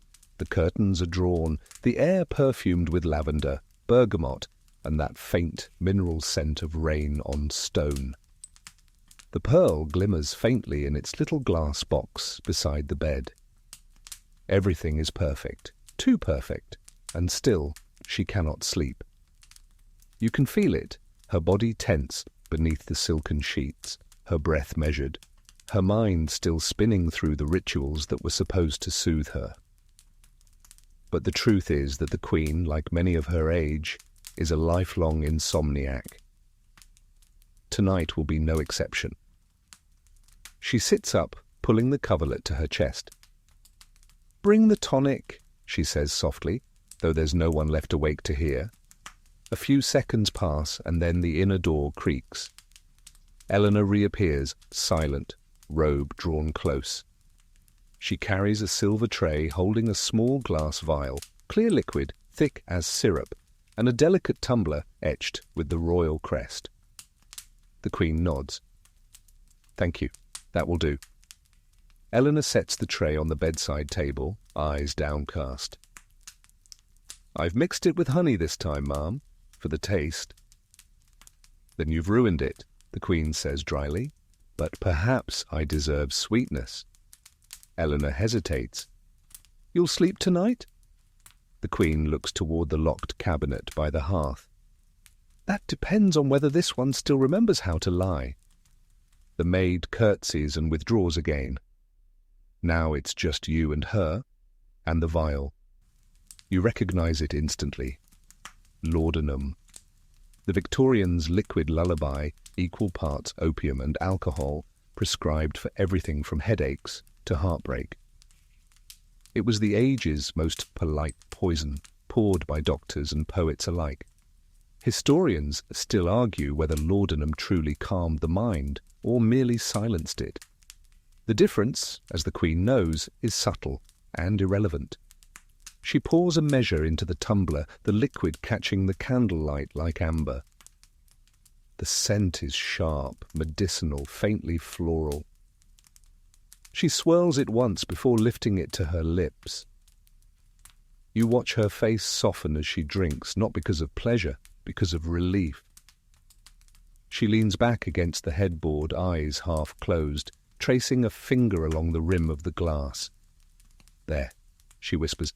"Now I'll dream someone else's dreams for a while." The room shifts. The shadows grow thicker, the fire smaller. The walls seem to lean closer, listening. She begins to hum again, an old hymn this time, slow and fractured. You can barely make out the words. "Abide with me, fast falls the eventide." Her voice fades on the last syllable. The tonic's warmth spreads through her body, a slow, golden tide that softens the edges of thought. You can almost sense the chemical hush pressing down on her brain, coaxing her into drowsiness without ever letting her go fully. She sets the glass aside, her head tilts back, her eyes drift toward the ceiling. "It's strange," she murmurs. "The first sip always feels like forgiveness, the second like surrender." And yet she doesn't take another. Her hand moves instead to her lap, where the rosary still lies coiled. She threads the beads through her fingers slowly, lips moving silently. But it's not the usual prayers, her rhythm is wrong, her pauses too long. You realize she's not speaking to heaven. She's speaking to herself. "Remember this," she whispers, barely audible. "The crown is only metal, the sleep it buys is borrowed." You can almost see the fight inside her, the struggle between mind and body, between will and the slow pull of laudanum.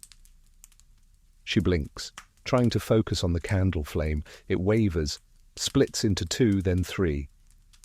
"Ah," she says faintly, "the trinity of sleeplessness, truth, regret, and imagination." And that's joke number 1 of the hour, and you catch yourself smiling. The second comes moments later when she mutters, "They call it liquid comfort. I call it monarch's mercy. Cheaper than therapy, deadlier than diplomacy." Her humour lingers even as her voice slurs slightly. Outside, thunder murmurs again, distant, harmless. The sound blends with the ticking of the mantel clock until it feels like a heartbeat for the room itself. Then faintly, you hear something else. Music. Not from outside, not from a musician in the hall.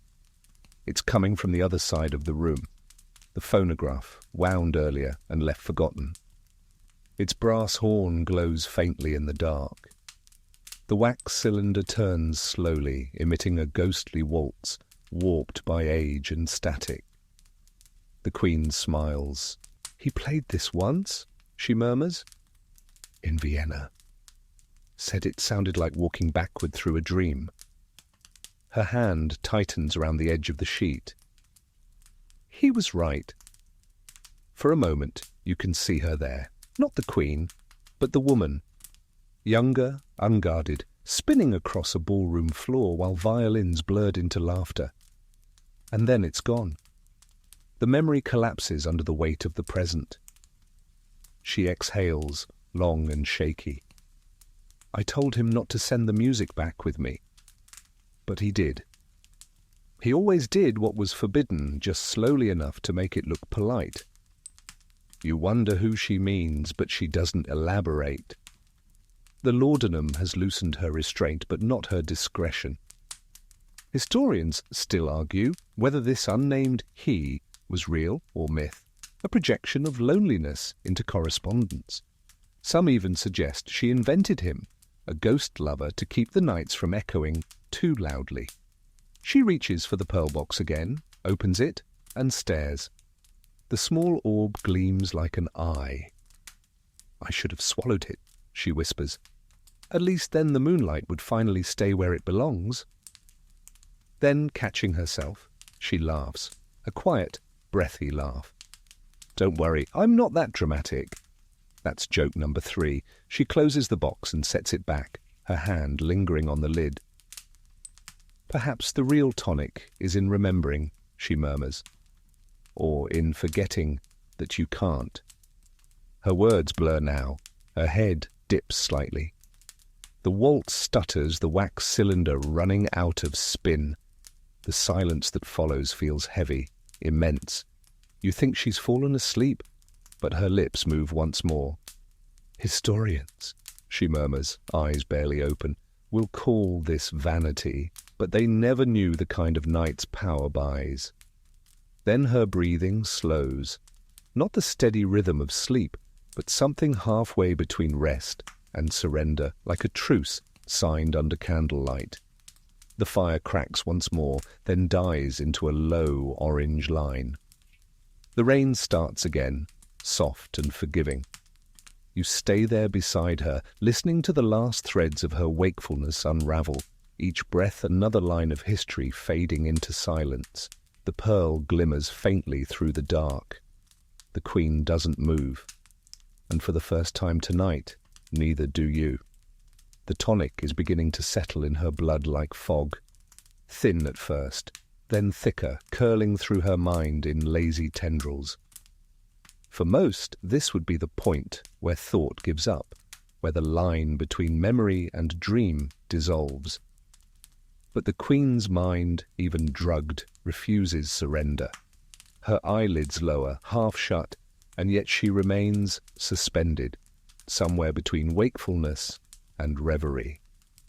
You can almost hear the soft, irregular cadence of her breath, as if her lungs have forgotten how to obey rhythm.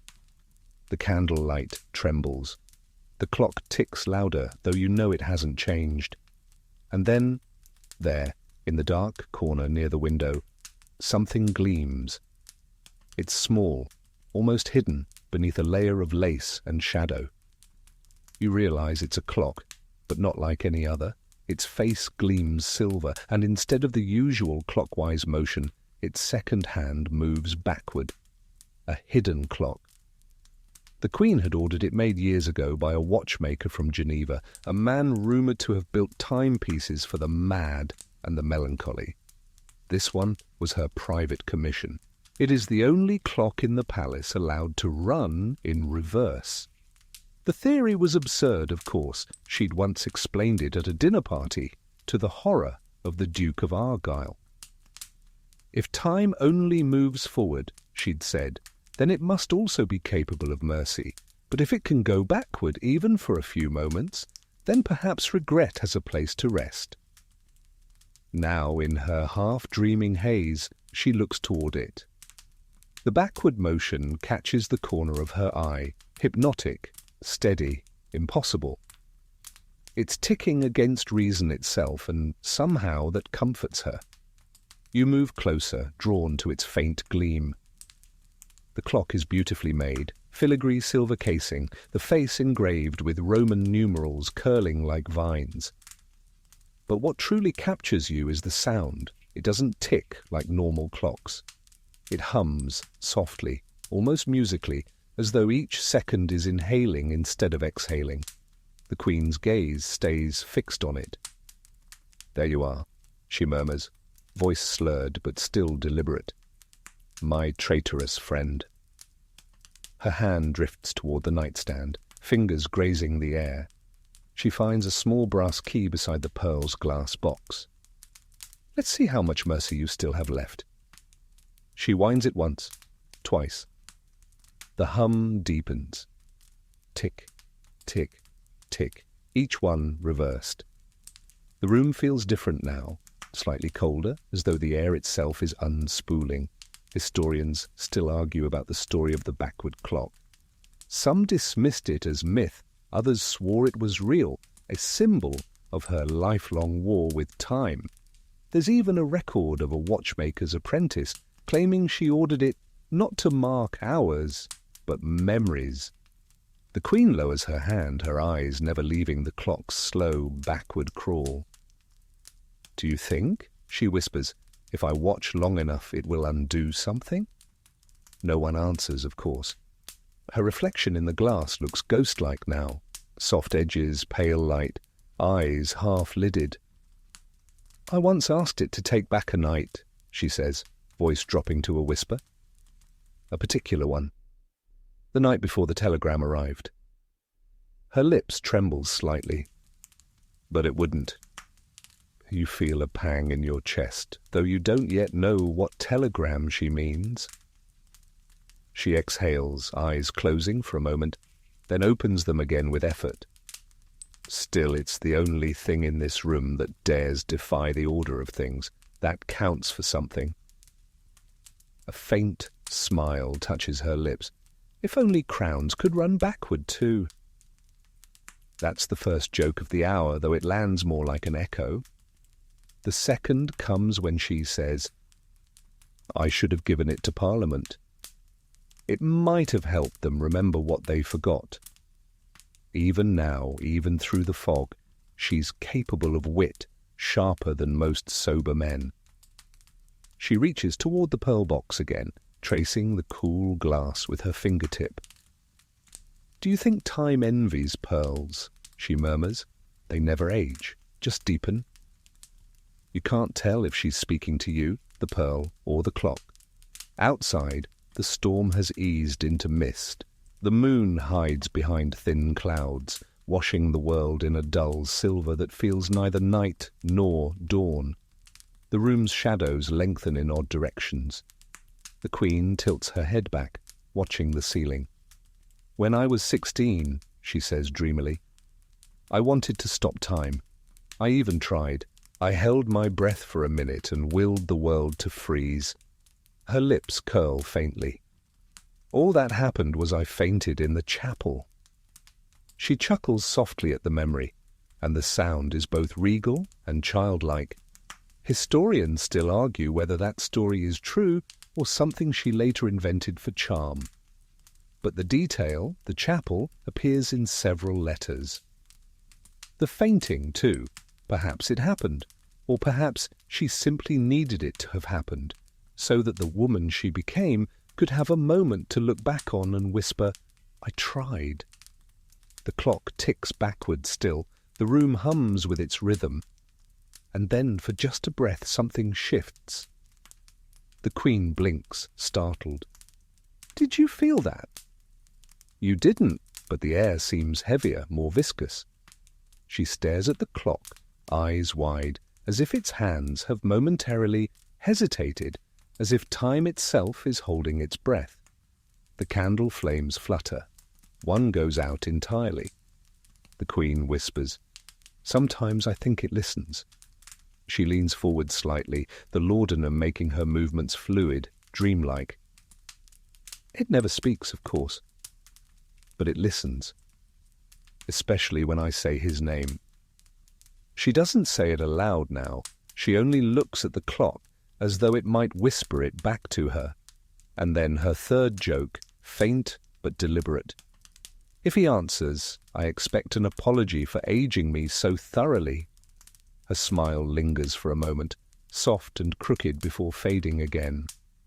The backward clock keeps ticking. The Queen's breathing slows. You look at her and realize this ritual too is about control. The others were for beauty, for faith, for memory. But this one, the clock, is for power. The illusion of mastery over the one thing even monarchs can't command.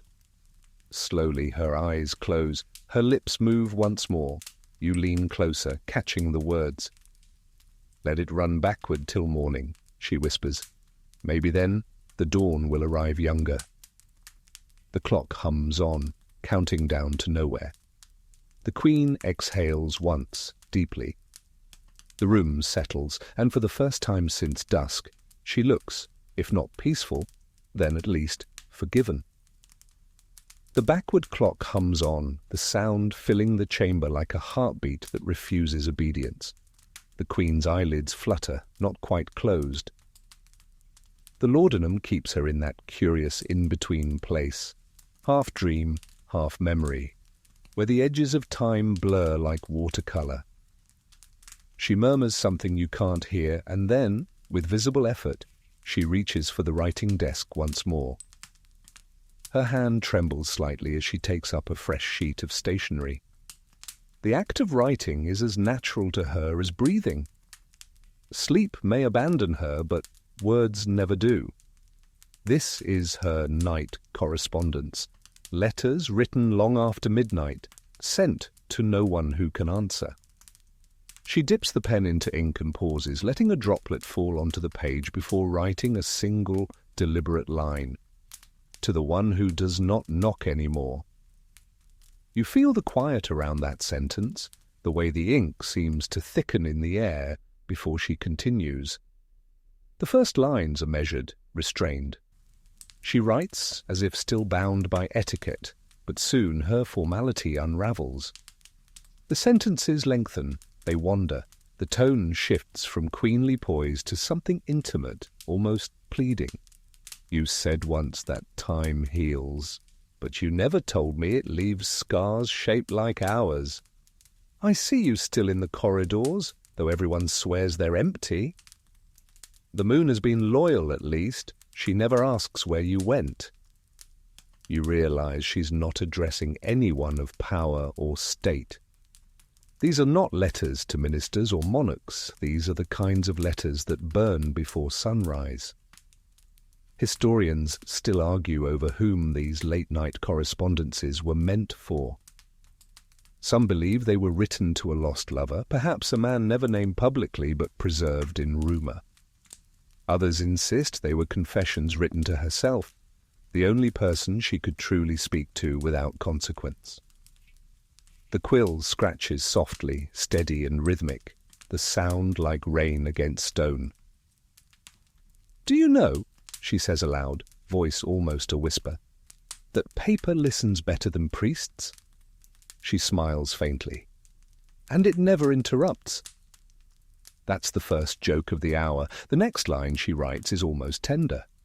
"If you had stayed, I might have been kind." She stops, reads it over, and, without hesitation, crosses it out. "Too dramatic," she mutters, "even for me." The second joke. Outside, the wind picks up again. The curtains stir, though the windows are closed.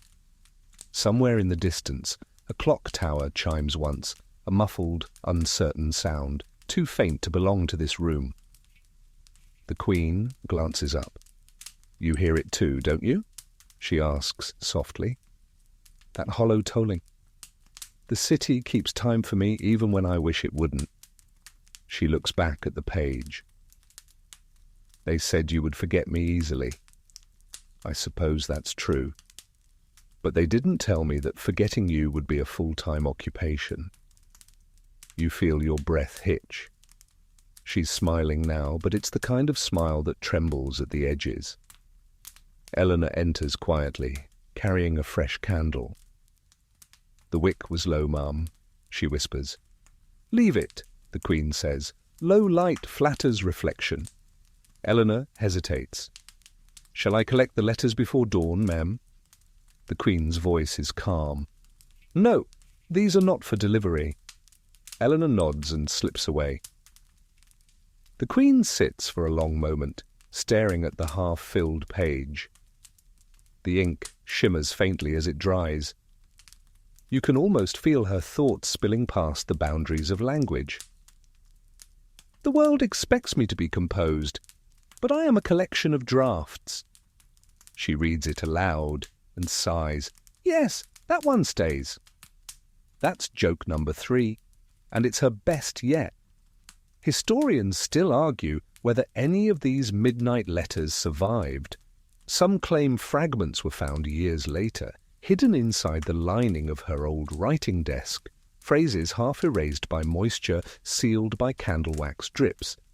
Others insist she destroyed them all before dawn, perhaps with the same deliberate precision she used for the letters of lovers past. She continues writing until the ink begins to dry. The words grow smaller, thinner, until the pen scratches bare paper. Then she sets it down, flexing her hand as if it aches. The backward clock hums on behind her, soft but steady. 18 years, she says quietly. I have written to him every winter since the day he left. 18 winters, and still no answer. I suppose heaven has poor postal service, she laughs, softly, half humour, half confession. Then she takes the page she's written and folds it carefully, pressing the crease flat with the side of her hand. No envelope, no seal. She simply places it beneath the pearl's glass box, as if the tiny sphere of light might serve as witness. "Stay there," she whispers to the letter. "Guard it until morning." She blows gently across the surface of the paper. The ink glints once before settling. You notice, faintly, that her handwriting has changed since the earlier letters you saw burn. This script is looser, freer. The careful loops of royal penmanship have softened into something human, something lived in. She gazes at it for a long moment. Then her voice turns soft, almost embarrassed. "Historians will never believe I wrote these. They'll say they're too sentimental." You smile to yourself. She's right. They'll call them apocrypha, or misattributions, or poetic license. They'll find any reason not to imagine that a queen could love so fiercely, so foolishly. Her eyes close for a moment. "If only ink could sleep," she whispers, "then I'd let it dream for me."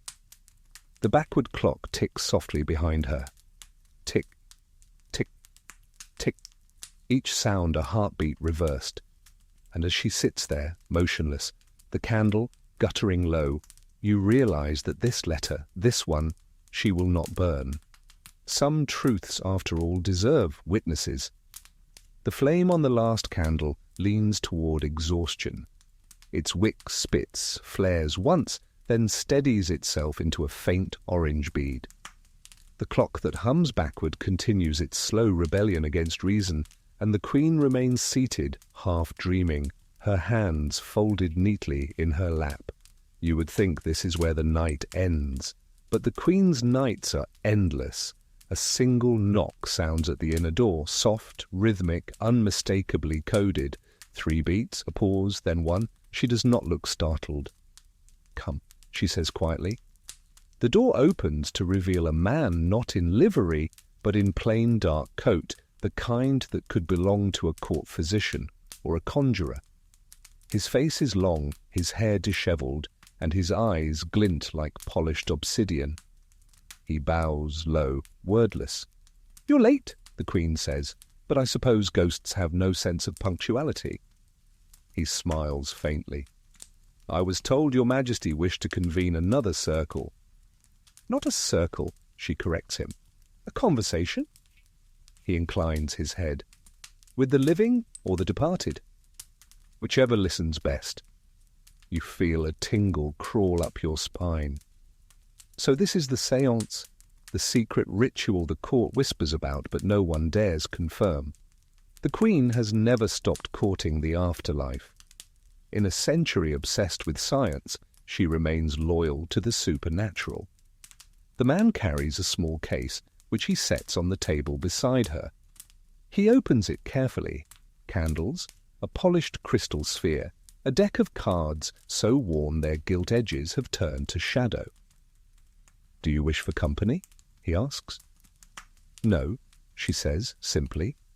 "Tonight, I'd rather not perform grief." He nods, understanding instantly.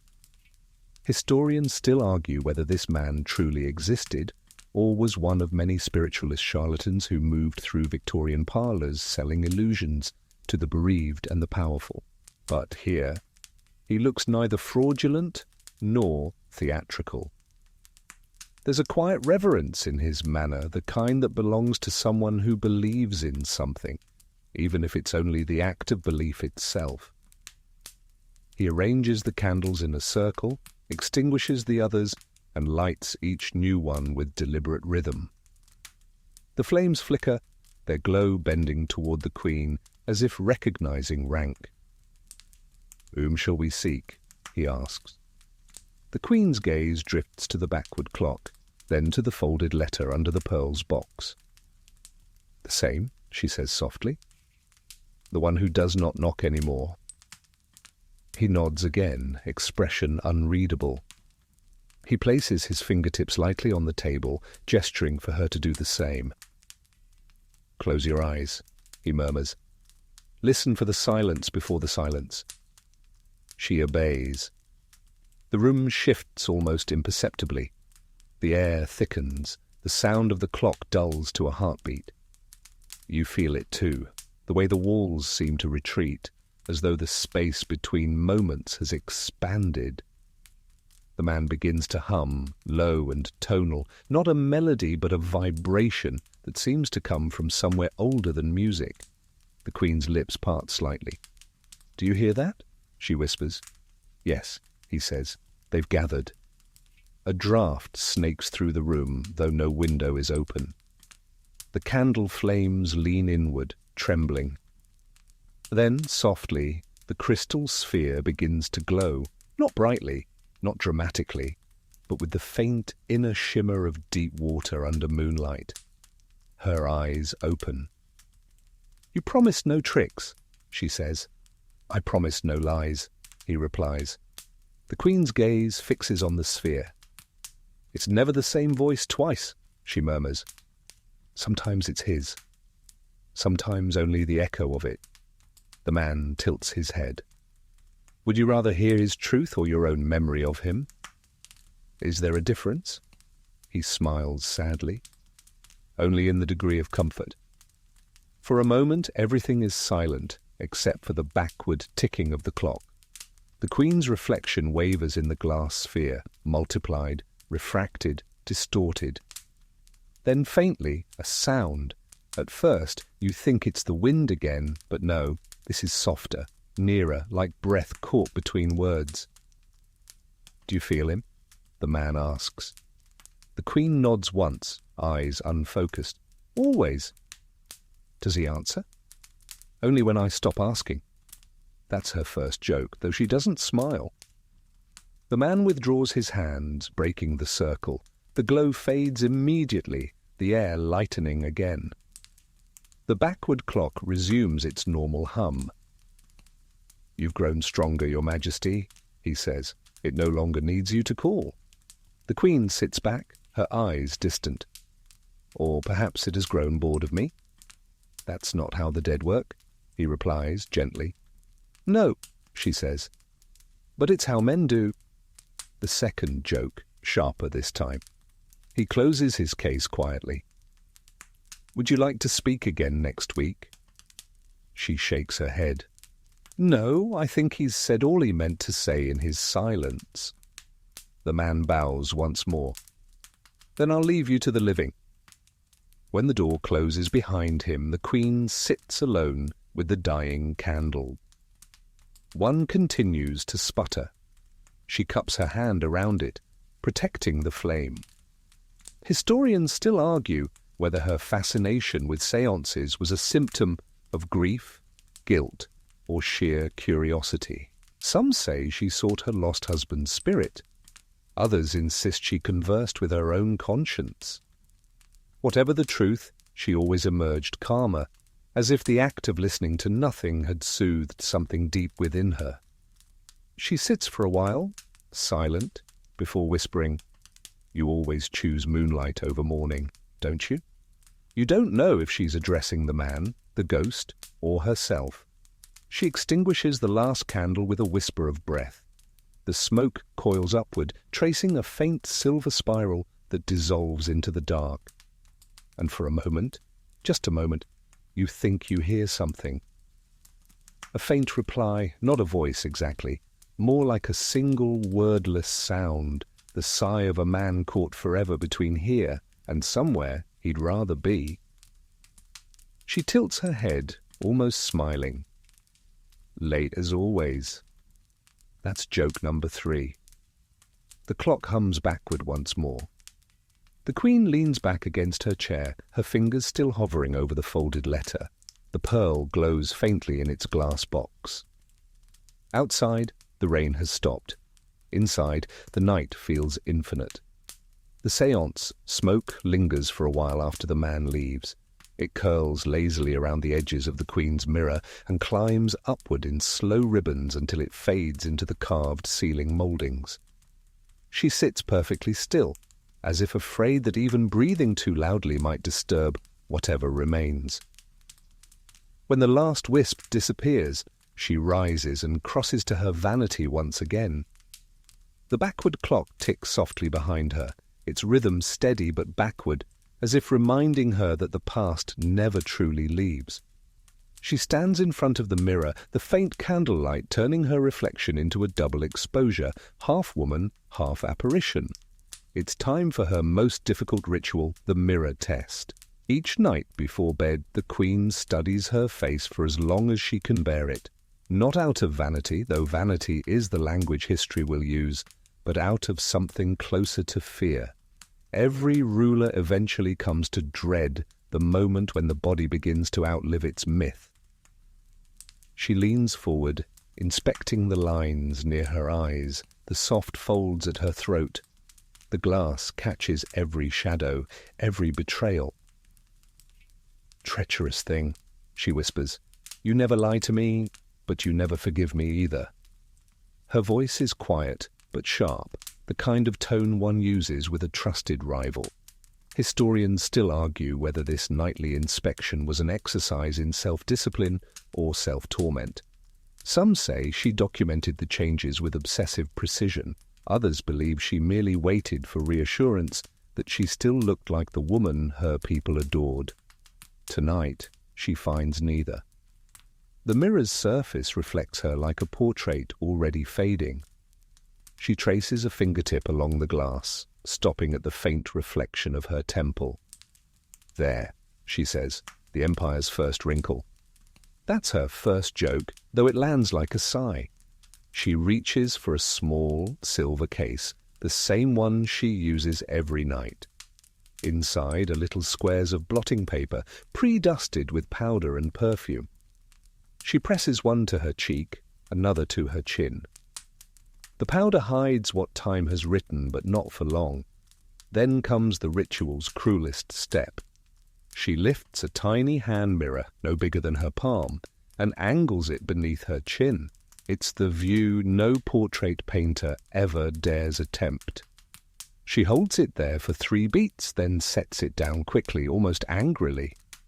"Enough," she mutters. "I'm still recognizable." The second joke, and a brittle one.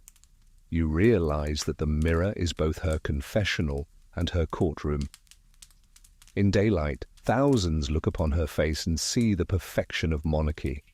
But at night, in this narrow pool of candlelight, the illusion collapses. What remains is just a woman taking inventory of what the years have stolen. She brushes her braid loose again, letting it fall forward over one shoulder. The reflection softens. For a moment, she looks almost kind. "Do you ever wonder," she asks quietly, "to you or perhaps to the reflection, whether beauty was always meant to be punishment?" She tilts her head slightly. Men's portraits hang in galleries forever, all aged in triumph. Ours? We fade in silk. Her fingers linger on the frame. They call me eternal, she murmurs. But eternity has such poor manners. Outside, a gust rattles the window latch. The backward clock answers with its steady hum. She lifts one of the candlesticks and holds it closer to the mirror, studying her pupils. "There you are," she says softly. "Still bright. Still dangerous." You notice that she speaks to her reflection as if to another person entirely, a double who has been through the same wars, but not the same lies. Historians still argue whether this was madness, faith, or merely the exhaustion of a woman whose reflection had become public property. Her eyes narrow. "They will paint me smiling, always smiling, but they'll never paint this." She gestures to her face, unpainted, human, alive. "They'll never show how much a queen resembles an insomniac philosopher at midnight." That's the third joke, wry and perfect. She sets the candle back down, lowering herself into the vanity chair. "You know," she says to the reflection, "when I was young I used to think mirrors held truth. Now I think they only hold rehearsal." She leans forward and whispers, "The real face is the one no one sees." Her eyes glisten not with tears, but with the shimmer of exhaustion. After a moment, she opens the drawer beneath the vanity and pulls out a small leather-bound journal. Its pages are filled with sketches, eyes, mouths, silhouettes, drawn by her own hand. At the bottom of each sketch, in small, deliberate letters, she has written a date. The oldest one is 20 years ago. The most recent is from last night. Each drawing shows her face, slightly different each time. In some, the lines are soft and hopeful, in others, fierce, almost ascetic. But together they form something undeniable, a portrait of time itself, told in her own strokes. She turns to a blank page, dips her pen, and writes. The mirror still remembers what the portraits forget. She stops, considers, then adds, and perhaps that is mercy. Then she closes the book gently, as though afraid the words might age overnight. She lifts her gaze again to the mirror, tilts her head once more. "There," she says softly. "You and I are still the same." But her eyes betray her. Somewhere deep inside, she doesn't believe it. You catch your own reflection faintly beside hers, blurred by the candlelight. Two figures watching a queen study herself, both intruders in her most private ritual. The backward clock ticks on, steady and cruel. The queen leans closer to the mirror and whispers one final thing so softly you almost miss it. "Tomorrow I'll wear pearls. They distract from despair." Then she smiles, a tired, exquisite smile, and blows out the candle. For a moment her reflection lingers in the glass even after the flame dies, as though the mirror refuses to let her go. And then darkness, darkness, not absolute, not cruel, just thick enough that the room feels tender, the kind of darkness that forgives imperfection. You hear the faint scrape of slippers against the carpet, the sigh of silk shifting as the queen moves toward the far end of the room.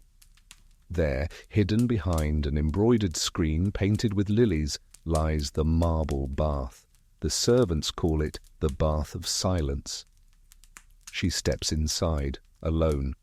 The tub gleams faintly in the moonlight, filtering through the upper window. Steam curls upward, coiling like a living thing. The water is milk pale from dissolved salts, streaked with oil. You can smell lavender and myrrh, faint citrus beneath. The queen unties her robe and lets it fall to the floor.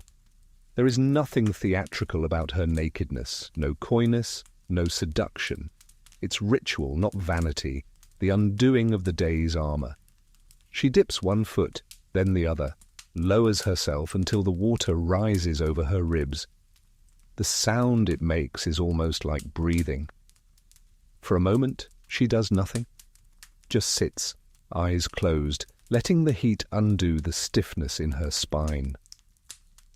The backward clock ticks faintly in the next room, but here time feels suspended, its authority revoked.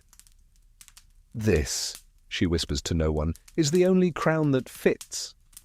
Her voice is barely a sound. Historians still argue about what these baths meant to her. Some call them devotionals, a nightly baptism after the burden of public life. Others think they were acts of defiance, a queen's private rebellion against the world's gaze, washing off its scrutiny inch by inch. You notice that the walls are hung not with portraits, but with faded silk panels painted in pale blues and silvers, flowers, waves, moonlight, images of serenity, a mirror for the kind of life she will never have. She reaches for a small silver ladle resting on the edge of the bath. With it, she pours warm water over her shoulders again and again, watching the ripples chase one another.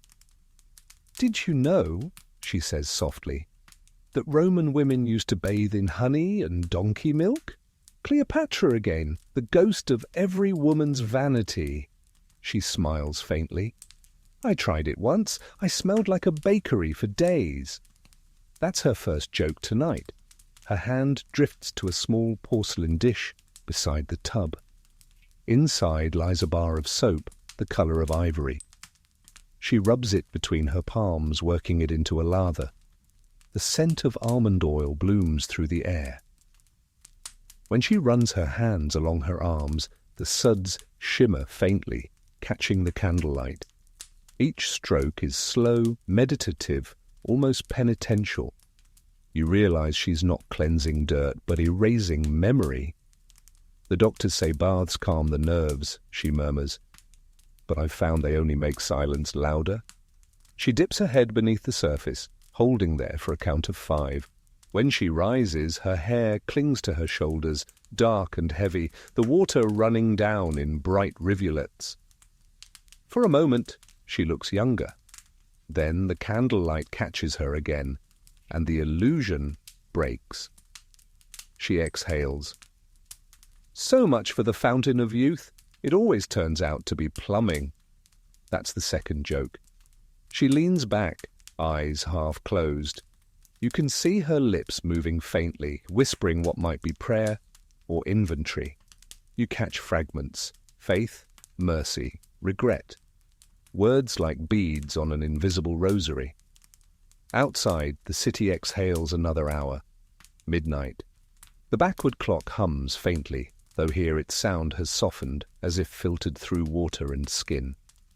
The Queen reaches for a vial of oil floating in a dish. She uncorks it carefully. The fragrance, chamomile, rose, and frankincense, fills the air. She lets a few drops fall into the bath. They spread instantly, creating little halos on the surface.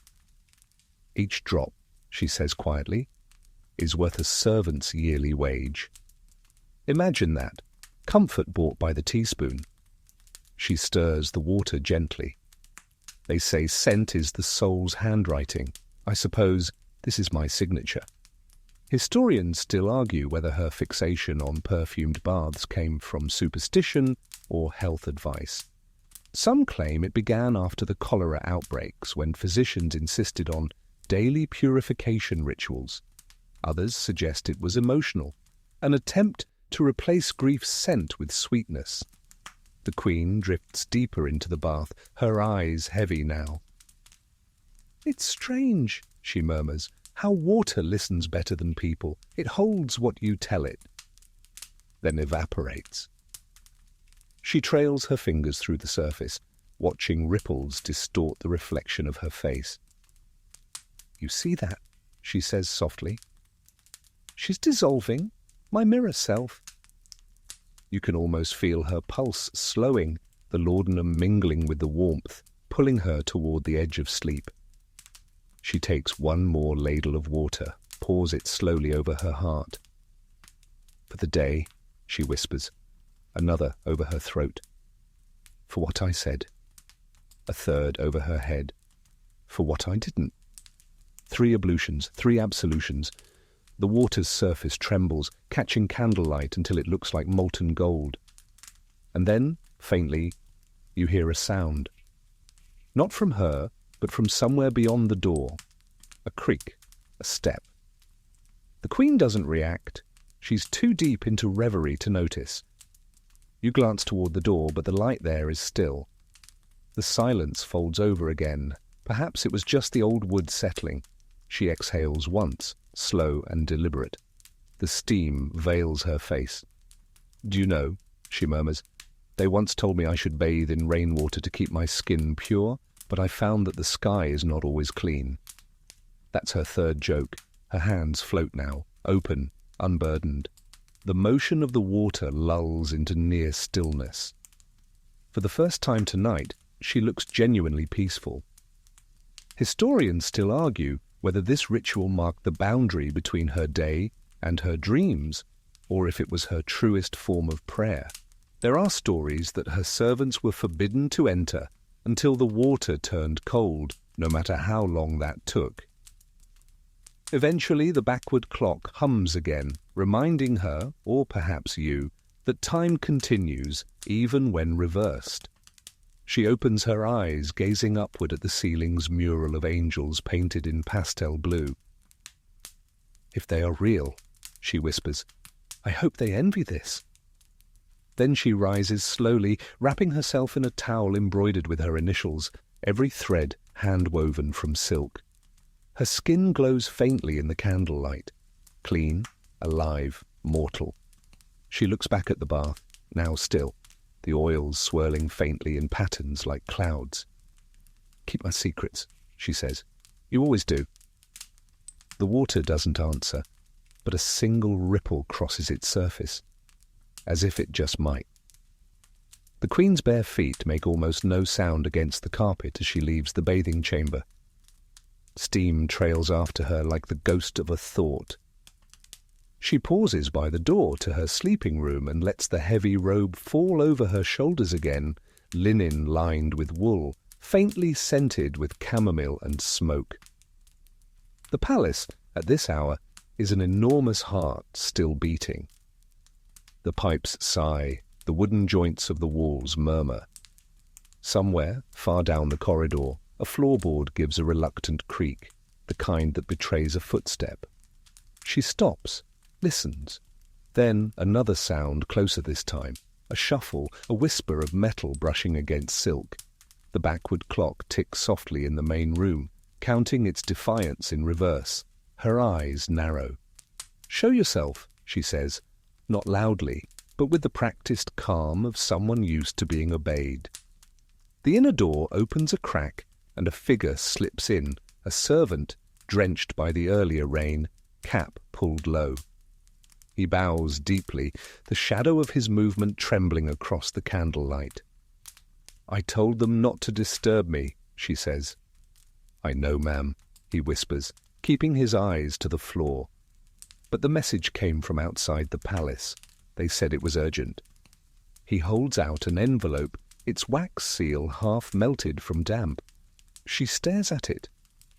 The colour of the seal, dark red, means it's not state correspondence. It's personal. She doesn't take it immediately. "Who delivered it?" The servant hesitates. "A boy, ma'am, barefoot. Said it must reach you before morning." The Queen reaches out, takes the envelope, and dismisses him with a flick of her hand. "You've done your part. Go and forget." He vanishes as silently as he came. You feel the faint chill that follows him, air from the corridor brushing through the open crack before the door clicks shut again. She holds the envelope in both hands, staring at the faint, smudged handwriting. The ink has bled slightly from rain. You can make out only 2 words on the front, for her eyes, no title, no name. She sits at her writing table, breaking the seal with her thumb. Inside, a single folded sheet, the writing angular, hurried. "They've found the painter. He still has your portrait, hidden, unfinished. He says the eyes were never completed because he feared to see himself in them." She reads it again. then again, each time slower. Finally, she lets out a soft laugh, a brittle, weary sound. Oh, of course, even art can't keep its silence. Historians still argue about this painter, some minor court artist dismissed decades earlier. Others whisper a lover whose portrait sessions lingered long after decency. Whatever he was, the mention of him stirs something sharp in her. She rises, crossing to the mantel where a small key hangs from a silver chain. She removes it, studies it in her palm. It's engraved with the letter A. Arthur, she murmurs. Not her husband. Not any name found in her official biography. She turns the key over, running her thumb along its smooth edge. He would have kept it, she says softly. He never finished anything he started. She tucks the letter into her robe pocket, as if proximity might soften it. Then 3 quick knocks. This time it's Eleanor. Ma'am? Yes, what is it? Eleanor steps in, carrying a tray, a glass of water, a folded towel, and, peculiarly, a small velvet pouch. It was left at the servants' entrance, she explains. No one saw who brought it. The Queen frowns. Tonight of all nights. Eleanor offers it carefully. Shall I open it, ma'am? No, I'll do it. She loosens the drawstring and pours the contents into her palm. A tiny glass vial rolls out, stoppered and sealed with wax. The liquid inside is dark, the colour of dried roses. A faint scent escapes, bitter, familiar. She holds it up to the candlelight. Absinthe, she murmurs, or something pretending to be. Eleanor stiffens. You shouldn't, ma'am. The doctors don't dream for me. She sets the vial on the table beside the pearls box. No one dreams for me. Eleanor hesitates, torn between loyalty and fear. Shall I fetch someone? No, the Queen says, smiling faintly. You've fetched enough. The maid bows, retreats, closes the door. Silence again. Only the backward clock hums, patient and defiant. The Queen picks up the vial, rolls it between her fingers, watching the liquid catch the light. From him? She wonders aloud. Or from whoever thought to impersonate memory. She sets it down unopened and walks toward the window. The night outside is dense with fog again. London sleeps in a blanket of grey, the gaslights glowing like a constellation of lost souls. She rests her forehead against the cool glass. The world out there forgets easily, she whispers. That's why I envy it. The backward clock ticks louder for a moment. An illusion, perhaps, or a warning. She turns back to the table. The folded letter, the sealed vial, the little glass box with the pearl. 3 relics of a single evening. 3 offerings, she says softly, as if the night were a god that demands tribute. Historians still argue about this period of her life, these strange nights filled with cryptic letters and clandestine visits. Some say she grew paranoid, convinced her own staff conspired to erase her memories. Others believe she was simply drowning in the loneliness of power. She takes the vial again and opens it, the wax breaking with a faint crack. The scent fills the air, sharp, herbal, intoxicating. Absinthe mixed with rose oil and perhaps something stranger, metallic beneath. She raises it to her nose and inhales once. Ah, she murmurs, that's what regret smells like. She replaces the stopper without tasting it, her hand trembling slightly. Not tonight, she says. Not yet. She returns the vial to the pouch and places it in the drawer beneath the desk. Then she moves to the backward clock and winds it once more. There, she says softly. Another hour borrowed from oblivion. The clock hums louder for a moment, almost pleased. She turns toward her bed. You can rest now, she whispers to the room. I've gathered all the ghosts. The pearl glints faintly in its box as though agreeing. She climbs into bed slowly, her body finally surrendering to fatigue. The laudanum, the bath, the warmth, they conspire at last. The backward clock ticks, the backward clock ticks, and somewhere beyond it, faint but unmistakable, another sound joins in, the echo of a second heartbeat, too slow to be her own. The echo lingers, not loud enough to alarm, but deep enough to disturb the quiet rhythm of the Queen's slow breathing. The backward clock continues its humming defiance, yet underneath it pulses that other sound, low, steady, almost tender. She stirs beneath the coverlet, eyes half open. "There you are again," she whispers, voice raw with exhaustion. "Always waiting for the part where I notice you." Her tone is neither fear nor fondness, it's recognition.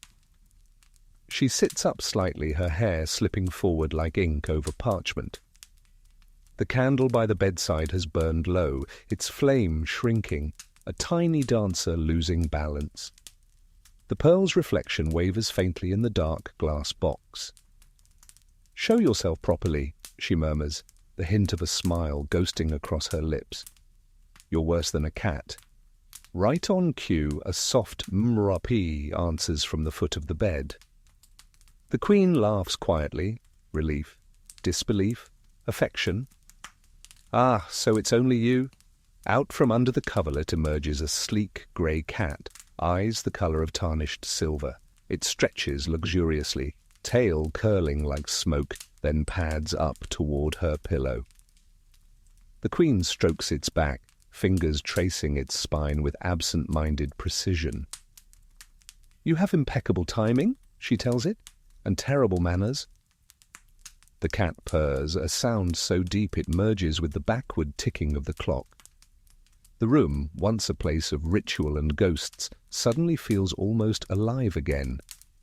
Historians rarely mention her animals, but fragments remain. Letters describing a favourite cat who guards the chamber more loyally than any minister, sketches in her own hand showing a slender feline perched on the edge of her writing desk. The servants called him Ashen. The Queen, more privately, called him Mao. She lifts him now, settling him onto her lap. His fur gleams like mercury in the candlelight. "What a strange companion you are," she murmurs. "You sleep when I work, you wake when I pretend to rest. You know my routines better than my confessor." The cat's eyes half close. He stretches, paws pressing against her gown. "Do you think," she says softly, "that cats envy our restlessness, or pity it?" He answers only with a long, vibrating purr. "That's what I thought," she smiles. "Silent judgment." That's her first joke tonight. Featherlight, but real. She brushes a loose hair from his head and continues. "You'd like to know what I saw in the mirror earlier, wouldn't you? I'll tell you. Another woman entirely. One who believed she ruled the world, when in truth the world merely tolerated her." The cat yawns. "Exactly," she says. "That's the correct reaction to monarchy." Second joke. Ashen, or Mao, depending on her mood, rubs his head against her wrist and she sighs. "You're the only one who never leaves, aren't you? You and the ghosts take turns keeping me company." The cat flicks an ear. Historians still argue about why she kept the animal in her private chamber, defying etiquette. Some say she believed cats protected sleepers from evil spirits. Others think she simply trusted no human to guard her peace. Whatever the reason, the creature is clearly more than ornament. She sets him gently on the floor, rises, and walks toward the small table near the hearth. The backward clock glows faintly on the mantel. The vial of absinthe, unopened again, rests beside the folded letter. She picks up the letter, hesitates, then places it back. "Not tonight," she says softly. "He's already answered." The cat leaps onto the table, his paws landing without a sound. He sniffs the vial, tail twitching, then sneezes delicately. "Precisely," the Queen says. "Even you have taste." Third joke.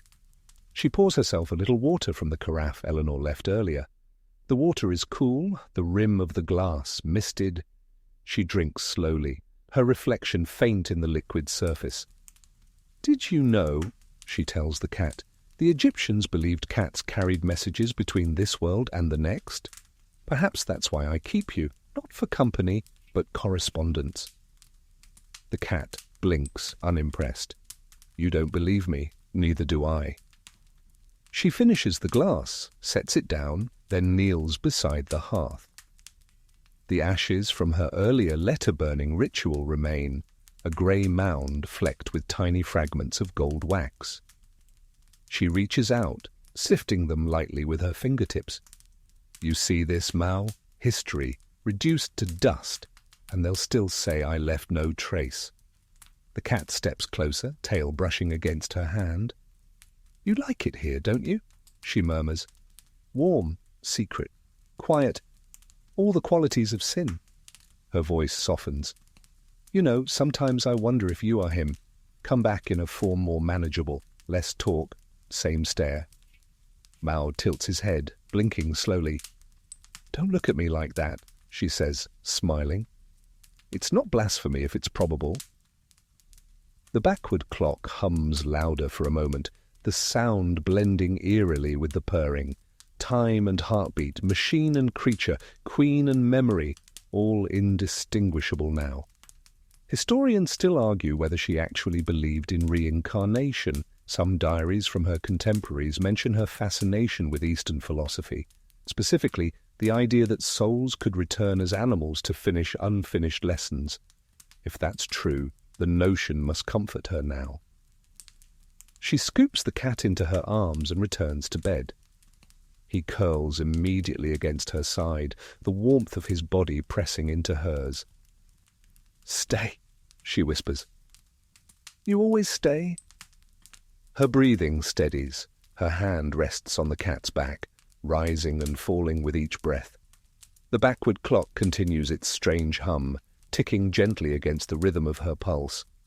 And in the half-dark, you realize the room no longer feels haunted. Not by letters or mirrors or unspoken names, just a queen and her cat sharing the one thing both understand perfectly, the art of silence. The fire sighs once, sending a thin plume of smoke curling upward. The pearl in its box catches the last of the candlelight and glows faintly, like an unblinking eye keeping watch. Mao's purring grows softer, slower, syncing perfectly with the reversed heartbeat of the clock. The Queen's eyes close. For the first time tonight, she whispers a prayer, not for forgiveness, not for sleep, just one word, stay. And for the briefest moment, it seems time does. The hour creeps past 1. The air in the Queen's bedchamber hangs thick and sweet with the scent of spent candles, lavender oil, and the faint animal warmth of Mao curled beside her.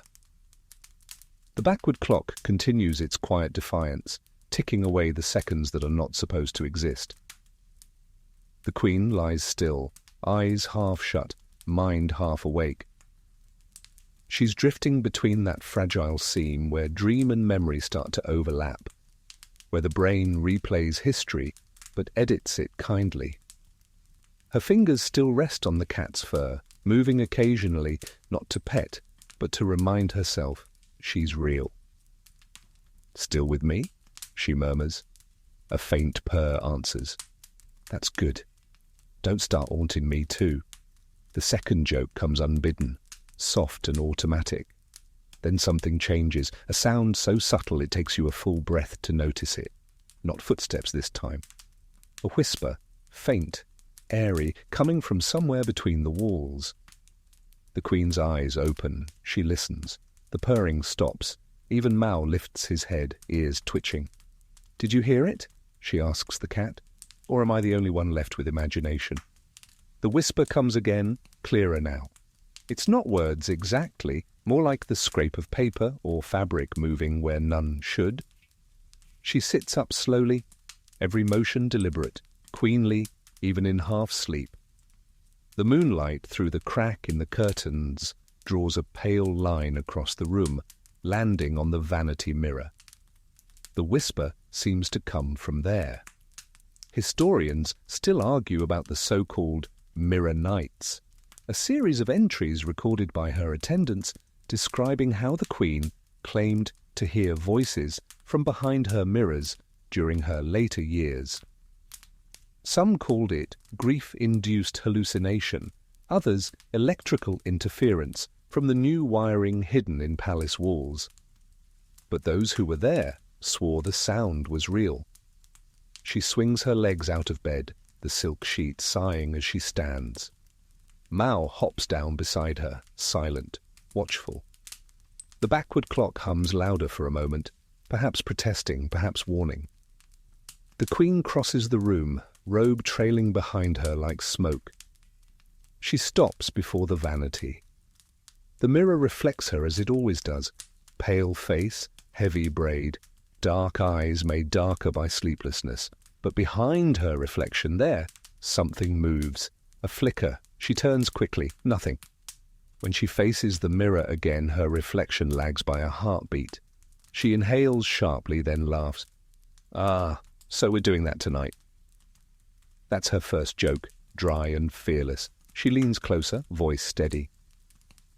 If you've something to say, do get on with it. I've had a long day. The mirror ripples, only slightly, as if the surface were a pond disturbed by breath.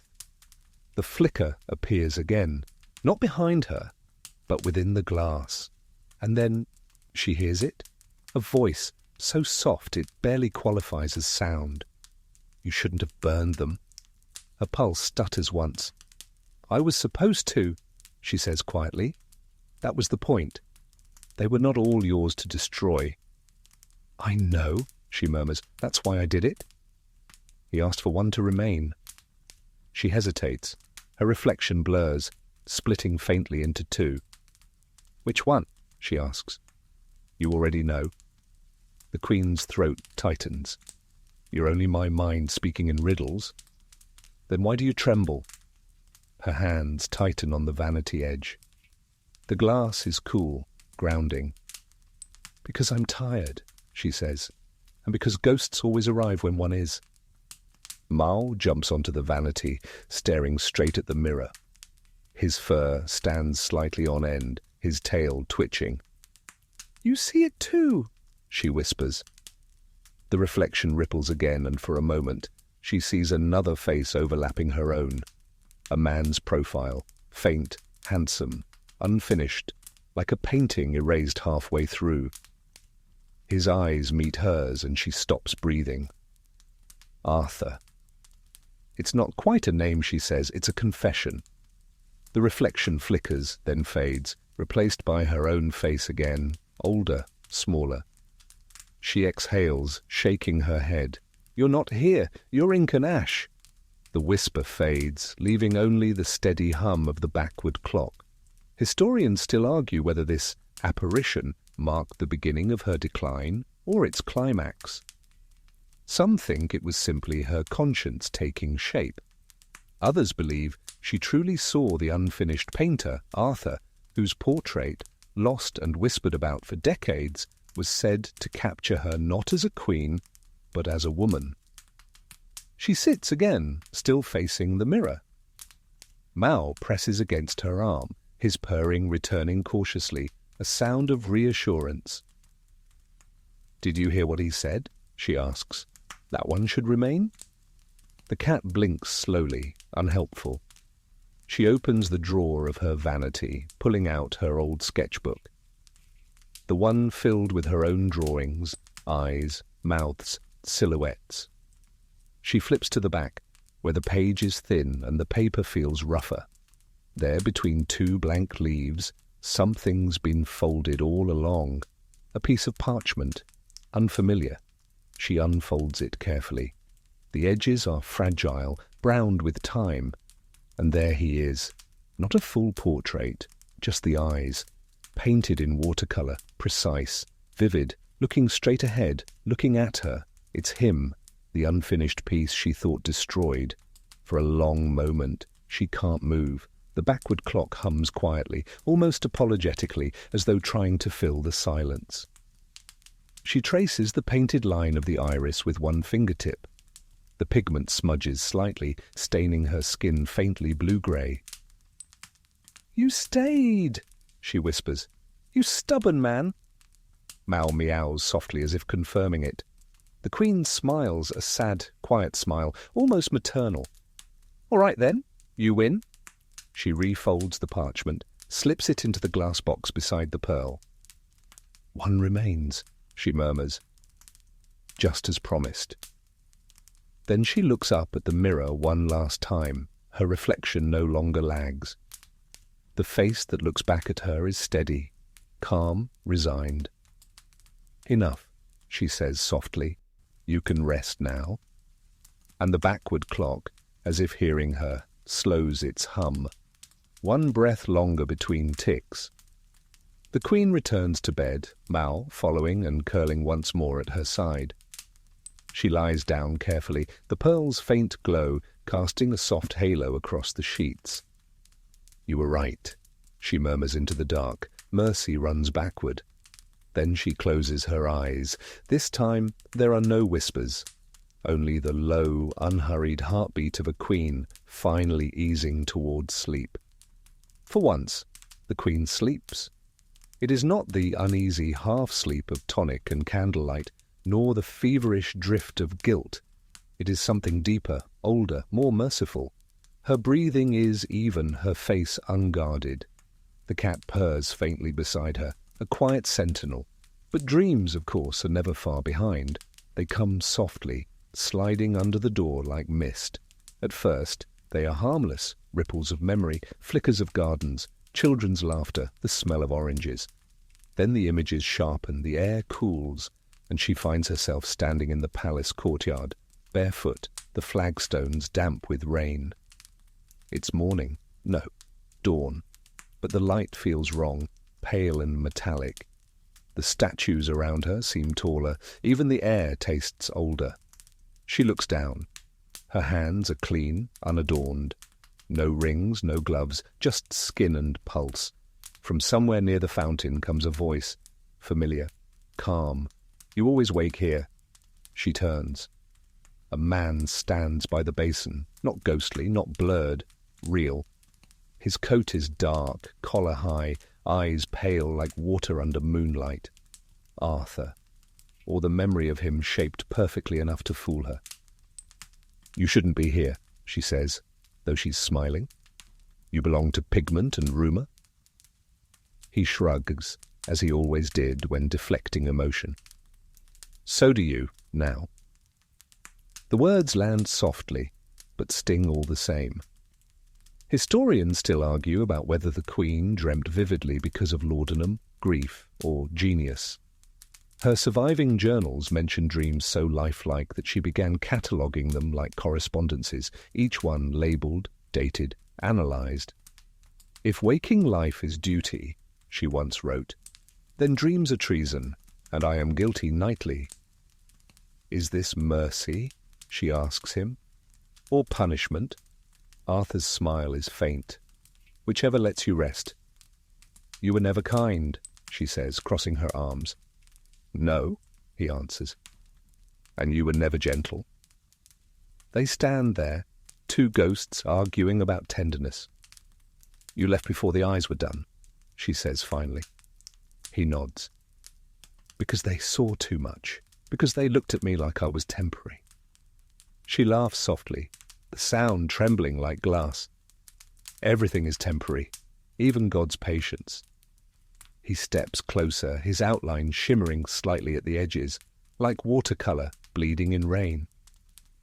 "You burned my letters." "I burned our letters," she corrects him. "They were too alive." He tilts his head. "And now you dream of me every night." "That's not haunting," she says. "That's muscle memory." The first joke, half defence, half confession. They both smile. The silence between them feels ancient, shared, oddly tender. Arthur reaches into his coat pocket and pulls out something small. He holds it out to her. "You lost this." She looks down. A pearl. The same one she keeps beside her bed. It gleams faintly, impossibly bright. "You found it?" she says. "No," he replies. "You never dropped it." She reaches out, her fingertips grazing his palm. For a second, just one, the contact feels real, warm, human. Then the courtyard darkens. The statues turn, their marble eyes following. The fountain stops. Arthur's expression changes, softens into sorrow. "You have to wake up now." "Why?" "Because you'll miss the dawn." She steps closer. "I don't care for dawns. They end things." "Exactly." And with that, he fades. The courtyard dissolves. The colour drains from the world until everything folds back into the faint rustle of silk sheets, the whisper of a cat's breath, and the low hum of the backward clock. The Queen stirs. Her eyes flutter open. For a moment she doesn't move. Her pupils are wide, her lips parted slightly. You can almost feel the dream still clinging to her, its texture, its temperature. She sits up slowly, rubbing her face. "You again?" she whispers to the air. Mao lifts his head, blinking sleepily. "It's all right," she says, softly, stroking his fur. "He only visits when I stop pretending." The backward clock ticks, slower now. The faintest hint of morning light presses against the curtains. Historians still argue about what she meant by the visitor. Some suggest recurring dreams of her lost companion. Others interpret it as guilt, personified. A few rare scholars, romantics mostly, believe she truly met him in that strange country between life and sleep. She swings her legs over the side of the bed and stands, walking toward the window. The curtains are still drawn. Her fingers hover over the cord for a moment before she lets them fall. "Not yet," she murmurs. "Let the world wait." Her reflection in the window glass is ghostly in the dim light. She tilts her head slightly, catching sight of herself in the faint transparency. "You're paler," she tells it. "That's how I know you were dreaming too." That's her second joke, gentle as a sigh. She returns to the bedside table. The glass box is still there, pearl gleaming faintly, but beside it, where there was only empty wood last night, lies something new. A smear of blue-grey pigment, dried paint. She touches it with her fingertip, and a faint smile crosses her lips. "Proof," she whispers, "just enough." The first light of morning seeps under the curtains now, a soft grey glow washing over the room. The backward clock hums, the cat stretches, and the Queen, sleepless but somehow rested, reaches for her robe. She ties the belt, inhales the faint scent of rose and smoke clinging to it, and says to no one in particular, "All right, let's pretend I'm human again." That's her third joke. The pearl in its box glints once, catching a ray of dawn. The Queen looks at it, at the clock, at her own reflection in the dark window. For the first time, there's no fear in her face. "Backward or forward," she murmurs, "it's still mine to watch." And as the city outside begins to wake, she allows herself a small, private smile, the kind of smile no portrait ever captured. The palace wakes reluctantly, like a creature disturbed before it's ready. Servants shuffle through the outer corridors, their whispers muffled by velvet drapes and heavy rugs. In the distance, a bell tolls 6, dull, patient, indifferent. The Queen stands at her window, still in her robe, watching the faint movement of fog thinning over the gardens. The dawn is a watercolour wash, pale blue bleeding into soft gold. She doesn't draw the curtains fully open. She only parts them enough to let the light mark her face. Behind her, the backward clock hums faintly, the rhythm steady, dignified, a metronome for a sleepless life. Mao stretches on the bed, yawns and rolls onto his back, completely at ease. "You're smug," she tells him. "You always look satisfied with impermanence." He blinks, unbothered. Her voice softens. "Maybe that's your secret. No regret, no nostalgia, just appetite and naps. That's the first joke of the morning." She moves to her writing desk, still cluttered from the night before, the unopened vial of absinthe, the folded letter, the silver key, the pearls glass box. The faint blue pigment stain remains where she touched the dream. The Queen traces it again, smiling faintly. "I dreamed of him," she murmurs. And for once he didn't vanish in silence. She lifts her pen and begins to write, not a letter, but a note, brisk and practical, to the steward of the Royal Gallery. "Retrieve the unfinished portrait rumoured to remain in the painter's possession. Spare no expense. Bring it before dusk. Do not announce it publicly." She signs it with her initials, folds it, and seals it with wax. Historians still argue whether that order was ever sent. No such document exists in the royal archives, but several years later, a half-finished painting surfaced quietly in an auction house, its provenance mysterious, its subject uncatalogued. The eyes, however, were unmistakable. The Queen sets down the seal and exhales. "So be it," she says softly. "Let history have something to gossip about." The backward clock ticks once, a little louder, as if acknowledging the decision. She turns to the mirror again, not for vanity this time, but to see the light's slow movement across her reflection. The golden edge of dawn touches the silver frame, climbs her cheek, and sets her eyes aglow for a fleeting second. "Look at that," she whispers. "Still here?" Her tone isn't triumphant, it's curious, as though surprised by her own endurance. Eleanor knocks gently and enters carrying a breakfast tray. Tea, bread, poached egg, orange slices. The kind of meal a physician would prescribe, not a queen. "Good morning, Mum," Eleanor says softly. "You didn't call for the tonic?" "I didn't need it." Eleanor blinks, startled. "Truly, Mum?" The Queen nods, smiling faintly. "A miracle, or good manners from the night. That's joke number 2. She sits at the table and sips the tea, strong and unsweetened. It's almost bracing. "Tell them," she says, between sips, "that I'll see no ministers today until after the rain stops. But the forecast—" "I know," the Queen interrupts. "That's the point." Eleanor hesitates. "Shall I prepare your gown?" "Something simple. The grey silk." Eleanor curtsies and leaves. For a long moment the Queen eats in silence. Mo jumps onto the table and steals a crumb of bread. She pretends not to notice. "You'll be the death of etiquette," she murmurs. More purrs in agreement. Historians still argue about the meaning of that morning. Why the Queen broke her schedule, delayed her ministers, refused her apothecary. Some suggest it marked the beginning of her grey days, when she dressed only in soft silvers and muted tones. Others believe it was a private vow, her way of mourning something without permission. When she finishes eating, she stands again and returns to the window. The light has grown stronger now, golden and insistent. The fog has retreated to the edges of the garden, leaving the wet grass gleaming like glass.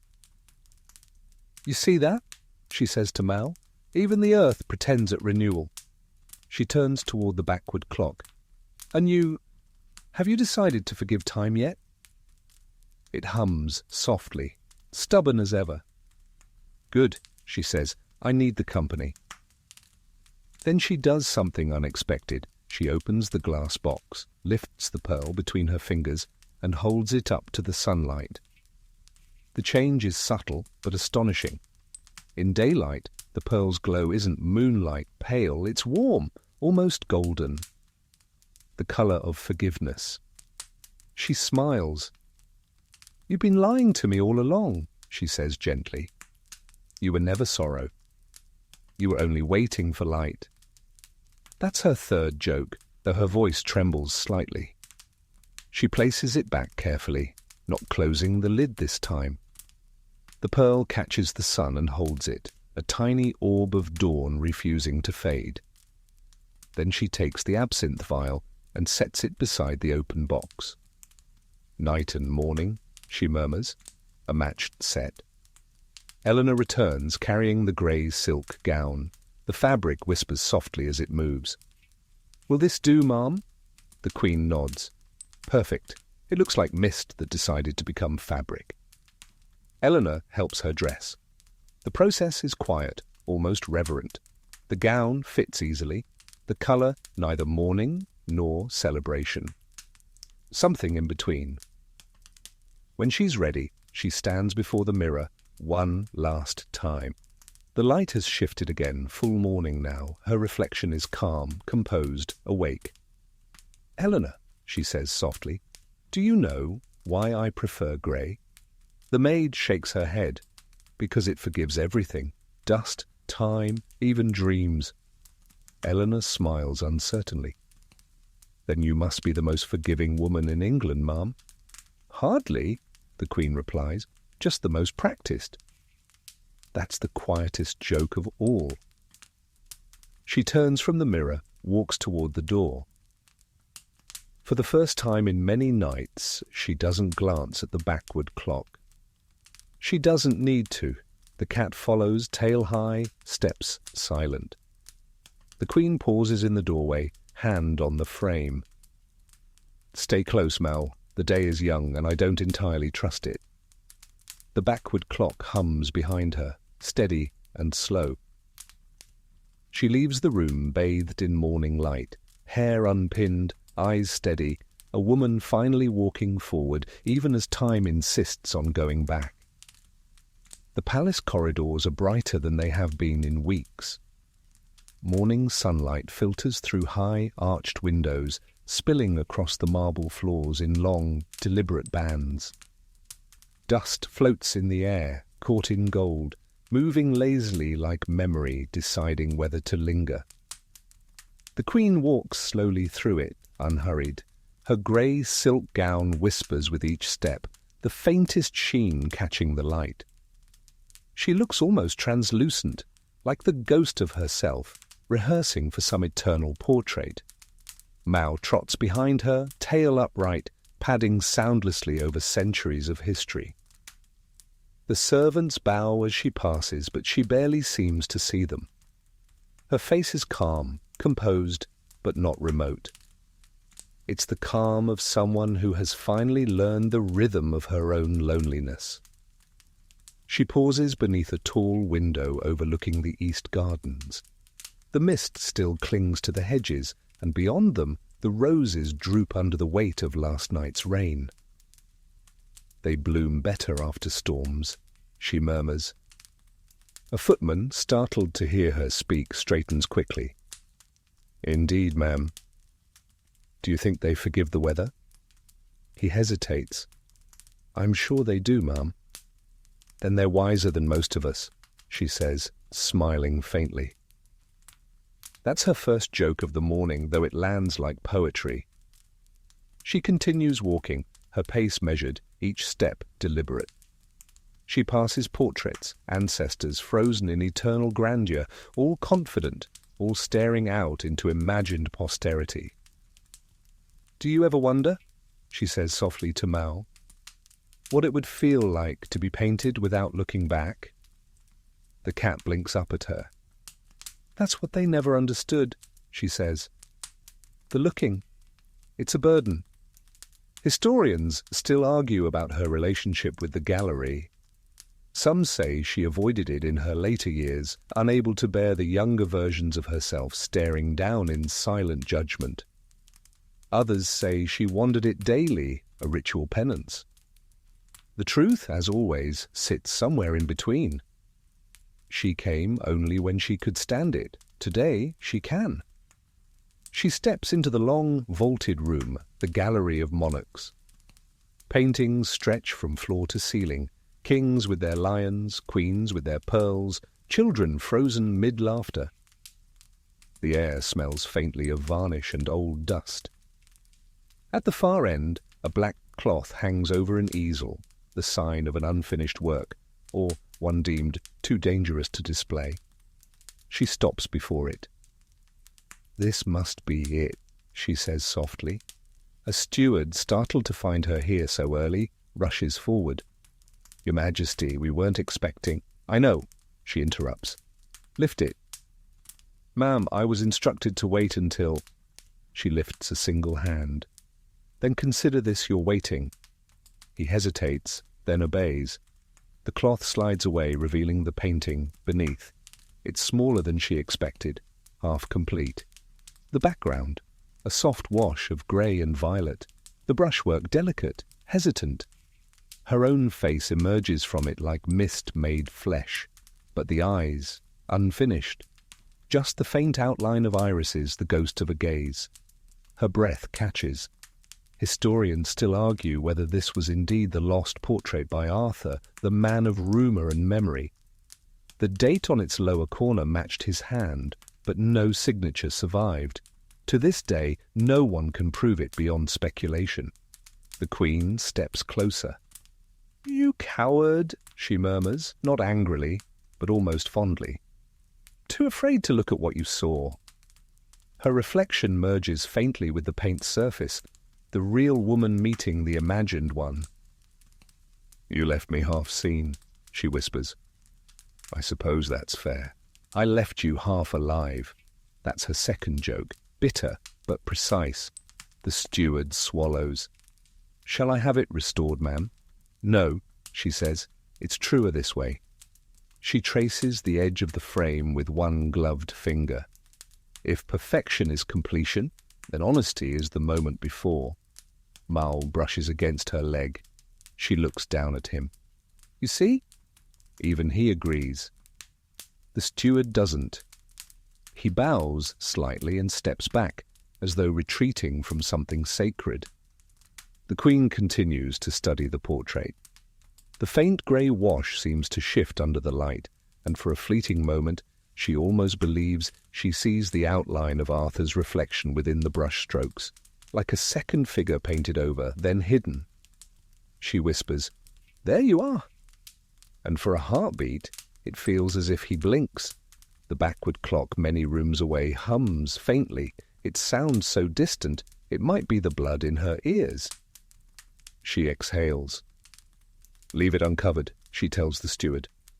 "Let it breathe." "Ma'am?" "You heard me." She turns away, walking slowly toward the next frame, a portrait of her grandmother in ermine, face composed in eternal restraint. The Queen tilts her head, studying it. "They all look so certain," she murmurs, "as if time was something you could own." Her voice softens. "I suppose that's what the crown does. It convinces you you're permanent." She glances over her shoulder at her own unfinished image. "But you and I know better." Mal follows as she continues down the corridor. The morning light shifts, casting a long, elegant shadow behind her. Historians still argue about what happened that morning, whether she truly saw the painting uncovered or whether it was memory she saw, projected upon a blank canvas. Some swore the portrait never existed at all, that she conjured it from grief. But the steward's logbook for that day bears one small note in his hand. Her Majesty asked that the painting remain uncovered, said it must learn to breathe again. The Queen pauses at the gallery door, hand on the gilded handle. "Breathe again," she repeats quietly. "Yes, that's what I should do." Outside, the fog has burned away. The sky is almost blue, unapologetically so. She steps into the sunlight, Mal trotting at her heel, her shadow long and pale across the marble. "Come along," she says, voice lighter now. "Let's see if the garden still remembers me." That's her third joke, and her gentlest yet. As the door closes behind her, the unfinished portrait catches a shaft of sunlight. For a moment, It almost looks complete. The garden greets her like an old friend who no longer expects apologies.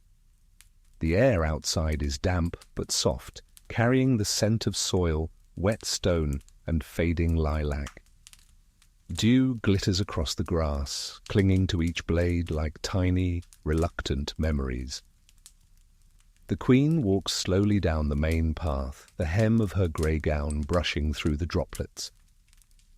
The morning is unusually warm for London. Even the fog seems to have surrendered to the sun's persistence. Mal follows close behind, his fur glinting silver in the light. He pauses often to inspect the grass, the shadows, the occasional bird brave enough to sing near royalty. "I suppose we both prefer mornings when the world doesn't remember who we are," she tells him. "You a cat, me a headline." That's her first joke, gentle, self-aware. The garden is older than she is and wiser. It has seen coronations, weddings, funerals. Trees that once shaded queens now bend toward the ground, their branches heavy with both age and history. She stops beneath one such elm. "You've outlasted all my secrets," she says softly. How scandalously impolite. Historians still argue whether the Queen truly spoke to trees or merely used them as a metaphor for her confessor's silence. But the palace gardeners did confirm that she always visited this elm at dawn when troubled. They called it her Parliament of Branches. She touches the bark, cool, rough, reassuring. The texture grounds her in a way people never do. "I dreamed again," she whispers to it. "And he forgave me, or I forgave myself pretending to be him, which is close enough." The breeze stirs, carrying the faint rustle of leaves. "You agree?" she says, smiling faintly. Always so agreeable. A gardener appears in the distance, hat in hand, startled by her presence. "Your Majesty, forgive me. I didn't know—" She waves him off.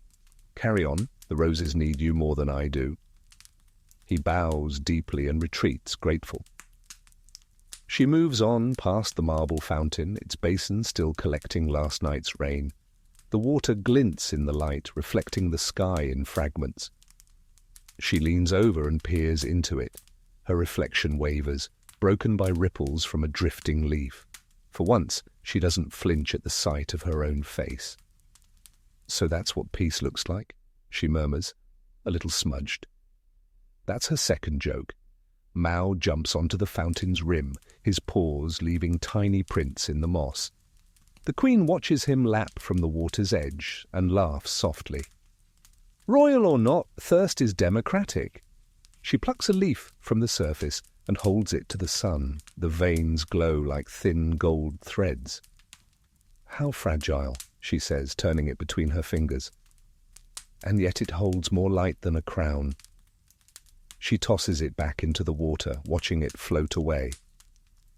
Historians still argue about her later philosophy, that curious mixture of mysticism, melancholy, and wit that began to colour her private writings. One journal entry reads, "Perhaps God made the world fragile so we'd learn to touch it gently."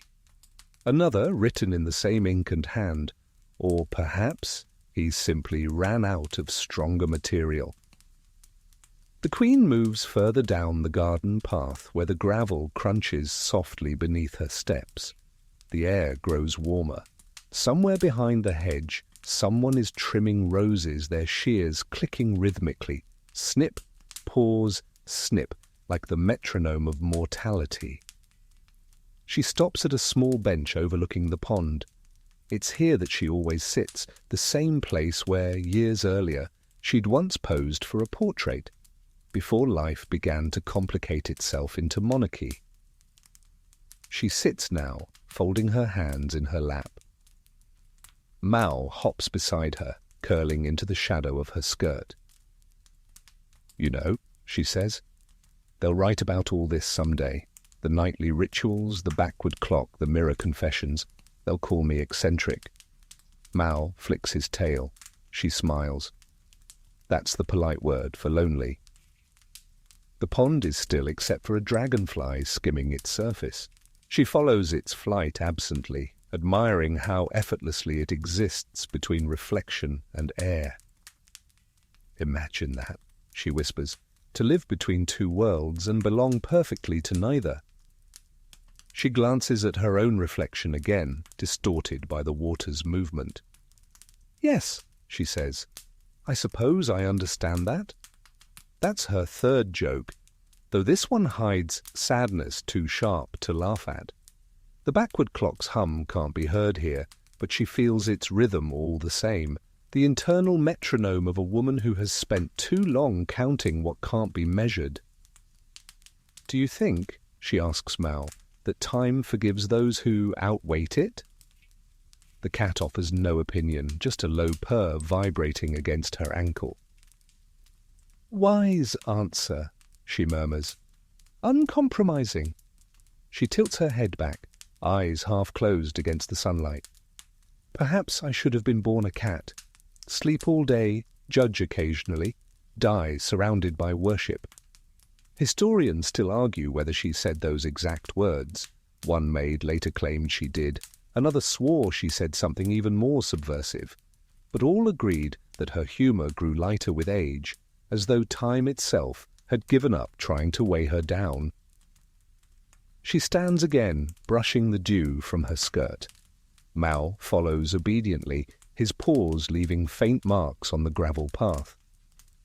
"Come along," she says softly. "We've earned breakfast."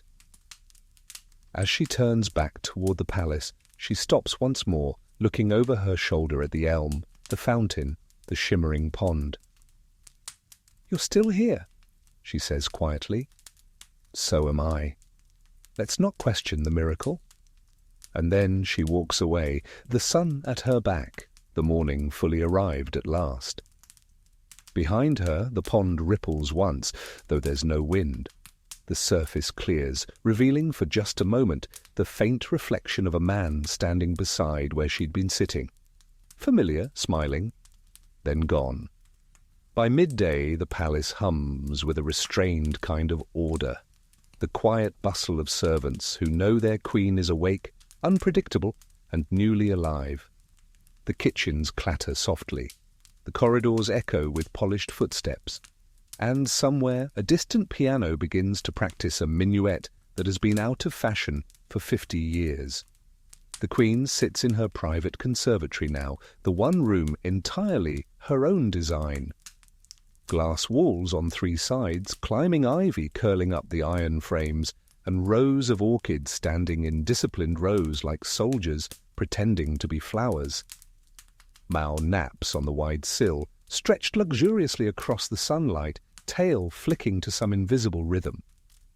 The Queen dips a small brush into ink, writing not letters but fragments, words scattered across the page like debris from a shipwreck. Forgive, remember, unfinished, breathe. She pauses, reads them, and smiles. "That's my autobiography condensed," she murmurs. That's her first joke of the noon. She turns the page. This time she begins an actual letter, not to anyone specific, but to the future, as she often calls it. "To whoever inherits my sleeplessness, you will discover that ruling others is easy. It's ruling your own mind that requires diplomacy."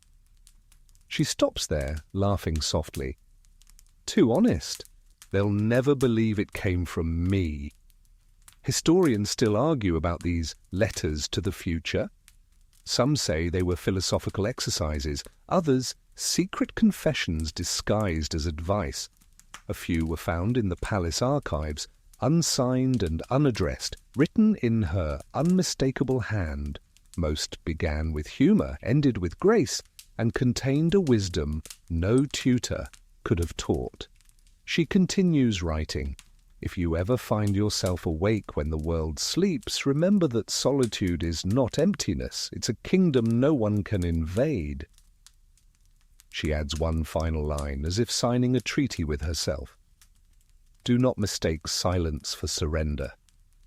Then she sets the pen down, blotting the ink carefully, the motion almost ceremonial.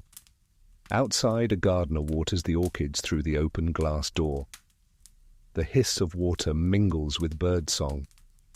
The Queen tilts her head to listen. "You see, Mal," she says. "That's what peace sounds like. Someone else working." The cat doesn't stir, but one paw twitches as if agreeing. She stands, walks slowly to the far end of the conservatory, where a small gramophone rests on a wooden table. The machine gleams, polished brass horn, crank handle, a stack of records waiting patiently. She selects one at random, places the needle, and turns the handle. A soft crackle, then the first notes of a waltz rise, slow, elegant, ghostly. The Queen closes her eyes. The melody wraps around her like the faint memory of movement. Her right hand lifts slightly, reflexively, as if waiting for a partner who no longer exists. "Do you remember this one?" she whispers. The air answers with the faint rustle of ivy against glass. She takes one step, then another, and begins to move. Not a full dance, more of a drifting, a rhythm that belongs halfway between grace and fatigue. The grey silk of her gown ripples with each turn.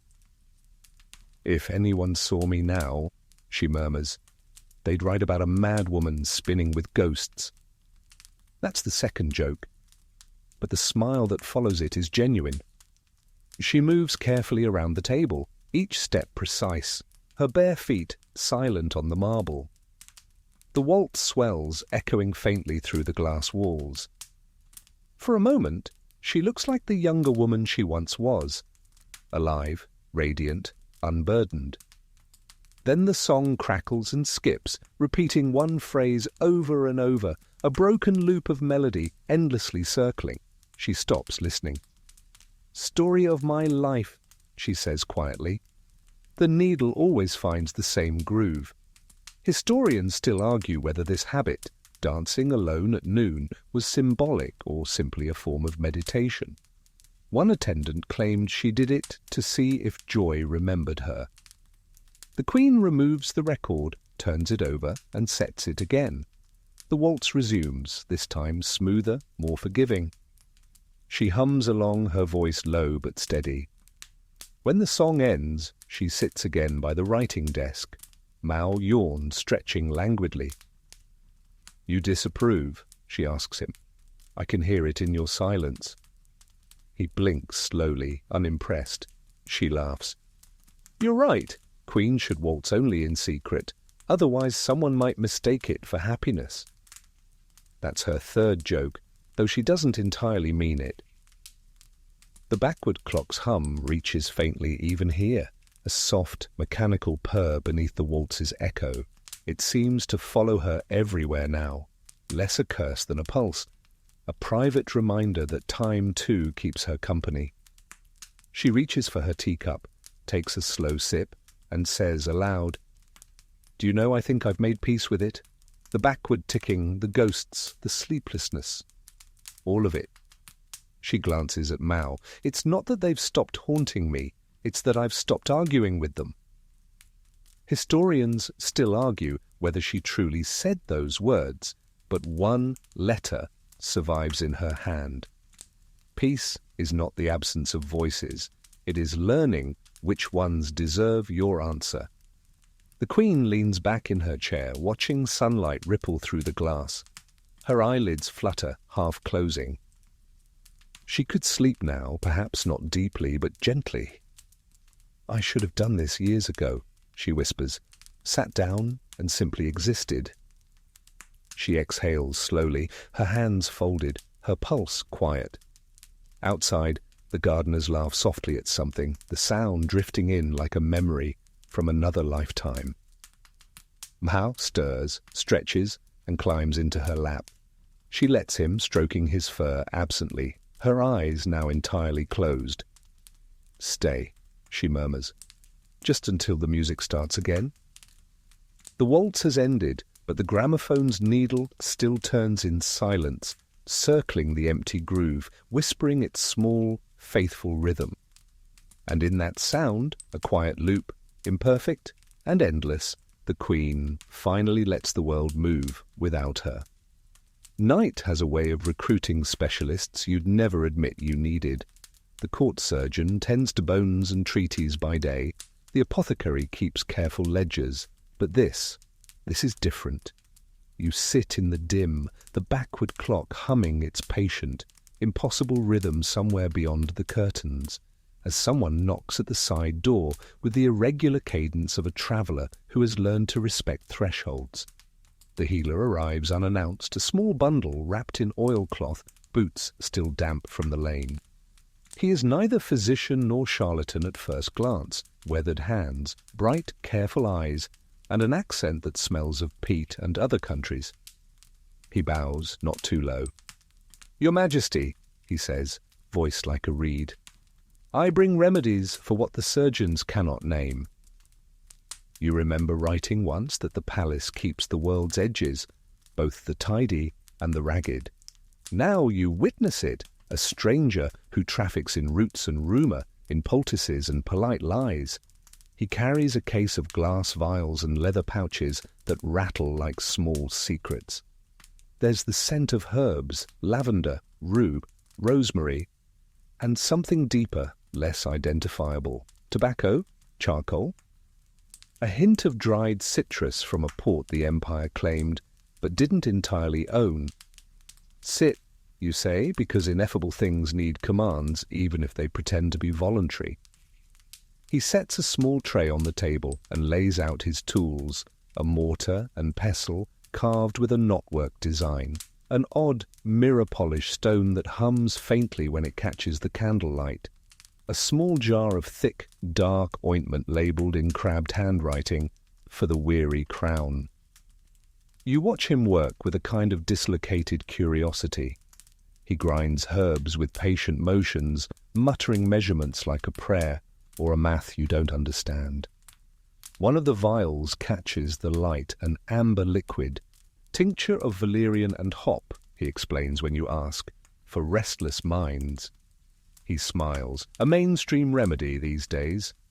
Laudanum is polite company in many circles, but so increasingly were milder sedatives in doctors' cabinets by mid-century, a small, well-documented change in how physicians treated chronic wakefulness. The healer's voice is careful, his hands do the rest. Then he slides forward something more peculiar, a small phial marked with a symbol you've seen once before in an old traveller's book, a spiral entwined with a cross. "Bezoar essence," he says lightly, "a fringe thing, I admit, supposed to neutralize poisons when taken. Ancients swore by it." You hold it up. The fluid inside refracts the candle into a tiny, stubborn sunrise. In court, the word bezoar is whispered like a relic. Once a literal stone extracted from an animal's gut and prized in early modern pharmacopoeias as a magic antidote, it has become, over the centuries, a curious tidbit of medical history and the sort of thing that turns heads in private cabinets. He warms a cloth, pressing it to your temple. His touch is deft, oddly consoling. "You have the kind of wakefulness that is not cured by sleep," he says. You nod. He adds, "It is part grief, part habit, and part crown. Your head carries a geography I've seen." Historians still argue whether sleeplessness in public figures like Her Majesty was predominantly medical, reactive, or the effect of social ritual. The healer does not care for archival disputes. He cares for warm skin and the right temperature of a compress. He mixes a poultice and hands it to you, doughy and aromatic. "Put this behind your ears and along the nape at night," he instructs. "Chamomile for the nerves, crushed rose for the heart, a pinch of camphor to keep the house from dreaming too loudly." You raise an eyebrow. "Camphor is medicinal, but pungent," you say. He grins. "And very good at clearing of everything." 3 little jokes settle into the space, and you laugh because ritual needs light to hold it steady. First, when he tells you his fees are a story, a promise, and no questions, you think of the letters you burned and laugh in spite of yourself. Second, he quips, that his mortar is older than half the duke's. You picture a duke with a chip in his dignity and snort. Third, when he asks whether Mao will accept a poultice for his 9 lives, you deadpan that the cat declined on principle. The laughter is small but honest, like chamomile steam escaping a closed jar. He explains more of his bottles. One is a violet distillate intended to encourage tears when tears are blocked. Another contains a rare powder he collected from the mortar of a monastery that once treated sailors for scurvy. Odd logic, but anecdote has weight. He places before you a small sachet labelled "Sleep, if not Mercy." It is warm from his hands and smells faintly of orange rind and anise. You trade in remedies that blur the line between science and story, you say, gently. He nods. Yes, because people hide under both. His hands are steady as he finishes the tincture and dabs a faint line behind your ear with practiced care.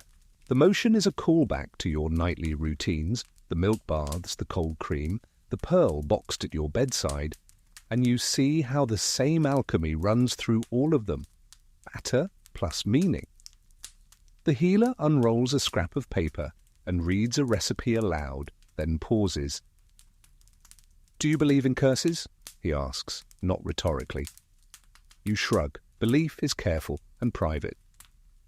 "I don't either," he says, "but I do believe in the shape of words. Say them wrong and a remedy becomes theatre." Then, as if to prove that medicine sometimes requires showmanship, he produces a small crystal. For a moment his profession slips into something older, guesser, diviner, a human willing to hold the room's seam up to the candlelight. He watches the way light folds through it, squints and says, "Sometimes people need to be seen misbehave to feel forgiven." The mirror on your dressing table catches the crystal's gleam, haloing your reflection for a half-breath. For a monarch who spends her life curated in portraits, the idea of being forgiven like a child is both ludicrous and irresistible. You ask about his origins. He is evasive, half-truth, half-geography. "I learned from a woman who made potions in a ruined chapel," he says, "and from a chemist who taught me to titrate. The secret of the craft is not purity, it is translation." He shows you a small, leather-bound ledger with names and places, roots of herbs and human embarrassments. There's a note you recognize. Ordered ambergris, suspiciously labelled. Even remedies carry the soft, necessary corruption of empire. He pauses, looking at the backward clock as if gauging how much time is licit for a visitor of his sort. The clock hums back at him like an old friend. "I'll be discreet," he promises. "I'll leave before dawn and take the road the embassy uses. Nobody will notice because they're busy noticing what's in their mirrors." You like that line and tell him so. It settles into the room like a compact. Then, almost as an aside, he says, "Will you let me leave you something small?" He hands you a tiny phial of pale liquid. "A homeopathic thing," he says. "Not for medicine. Think of it as a token. A drop on the tongue and you'll sleep like a debt paid." You consider the vial. It's fragile in your hand, like the promises you once made and broke. You take a small taste. The flavour is faint, almost citrus. Then gone. A warmth spreads, not like laudanum's heavy surrender, but gentle. An herbaceous hand laid over a fever. He packs his case with as much care as he unpacked it, each movement deliberate, respectful. You stand and walk him to the door, feeling absurdly civil about welcoming a stranger who traffics in the intimate. At the threshold, he pauses, turning back to look at you properly. "People remember what they are taught to remember," he says softly. "Teach yourself better rights." The line is both counsel and charm. You tuck it under your ribs. Outside, the rain begins again. fine and immediate. He slips into the mist and is gone. Behind the door, the palace settles, the rooms reclaiming their usual shadows. The pearl in its box gleams faintly in the low light, a borrowed moon caught in a jar. That night, you sleep with the memory of the healer's touch at your nape and the faint scent of orange rind near your pillow. It does not cure everything. No single remedy ever could. But it knits a small shape into the night, a human hand offering small, authorized comfort in an empire that often forbade such softness. Historians still argue whether these private healers were conspirators of superstition or early pioneers of patient care. Either way, their visits make the court's nights less monolithic and make you, this monarch, more human. When the healer is gone, silence folds itself neatly around the palace again, as if nothing unusual has occurred. But you feel it, the faint warmth still blooming at the base of your skull where his tincture touched, the strange lightness beneath your ribs, the way your body suddenly remembers what ease feels like. You move to the window, half expecting to see his figure dissolve into the mist. But the gardens below are empty. Just rain, just marble, just the disciplined stillness of empire. For the first time in months, you take a deep breath without measuring it. The air tastes faintly of thyme and smoke. You can almost believe in cures. Mao lifts his head from his cushion, eyes half-mooned with suspicion. "Don't worry," you tell him softly. "He didn't steal my crown, just my insomnia." That's your first joke tonight, and a rare one spoken with actual relief. You walk slowly through the bedchamber, candle in hand, noticing small things that usually hide from attention, the crack in the marble near the fireplace, the faint scent of oil from the backward clock's gears, the single thread on your sleeve coming loose. So this is what calm feels like. Unremarkable, almost dull. You like it immediately. The backward clock hums, steady and unbothered. For once it sounds less like rebellion and more like companionship. You listen to it as one might listen to rain, a background proof that time, even reversed, continues to care for you. Historians still argue about the Queen's later habit of clock listening. Some believe she used the mechanical rhythm to slow her thoughts, a form of early meditation. Others think it was superstition, a belief that as long as she could hear time ticking backward, she remained beyond its grasp. Whatever the truth, her attendants swore she sometimes smiled at the sound. You sit beside the backward clock now, hand resting on its brass casing. "You and I," you murmur, "we've both been rewound too many times." The gears answer with a small click, agreement, or defiance. You laugh softly. "Oh, don't be proud. You're nothing without winding." Second joke, dry as ever, but gentler. You open the clock's glass door and study its inner workings. The cogs move in precise contradiction to every other clock in the kingdom. You imagine time itself growing dizzy, watching this single defector refuse obedience. "Do you know," you say, almost conspiratorially, "I think I understand you now. You're not undoing time, you're correcting it." The thought comforts you. Perhaps that's all you've been doing too, correcting the record moment by moment. You close the glass door, careful not to smudge it. Then you light one more candle, not the usual lavender or myrrh, but plain beeswax, simple and unscented. Its flame burns taller than expected, as if eager. You place it on the small table beside the pearl's box. The glass catches the glow, magnifying it. Inside, the pearl looks different tonight, not moonlit white, but the pale gold of sunrise. "You've changed your mind," you whisper to it. "Good. So have I." Historians still argue whether the pearl was real or metaphorical, whether she kept an actual gem by her bedside, or whether the pearl referred to a reliquary containing a lock of hair from someone lost. But the truth feels unimportant here. The object glows, and that's enough. You lift the lid of the glass box. The warmth from the candle seeps inside. The pearl seems to shimmer in response, as if remembering sunlight. Perhaps you're not a memory, you murmur. Perhaps you're a seed. That's your third joke, though it lands more like revelation. You leave the lid open. For the first time in years, you don't feel the urge to preserve or contain anything. Let the light in, let the dust fall, let the ghosts breathe. Mao jumps onto your lap, curling himself into a perfect circle. You stroke his fur absently, your fingers finding the rhythm of his purr and matching it to the hum of the backward clock.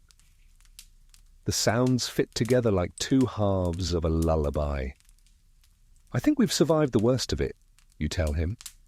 He blinks, unimpressed, but loyal.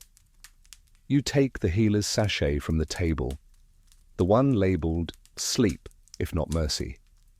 It's small, fragrant, filled with crushed herbs. You hold it to your nose and inhale deeply. The scent is comforting, citrus peel, rose, and the faintest trace of smoke. Mercy will do, you whisper. You slip it beneath your pillow, a charm against the dark.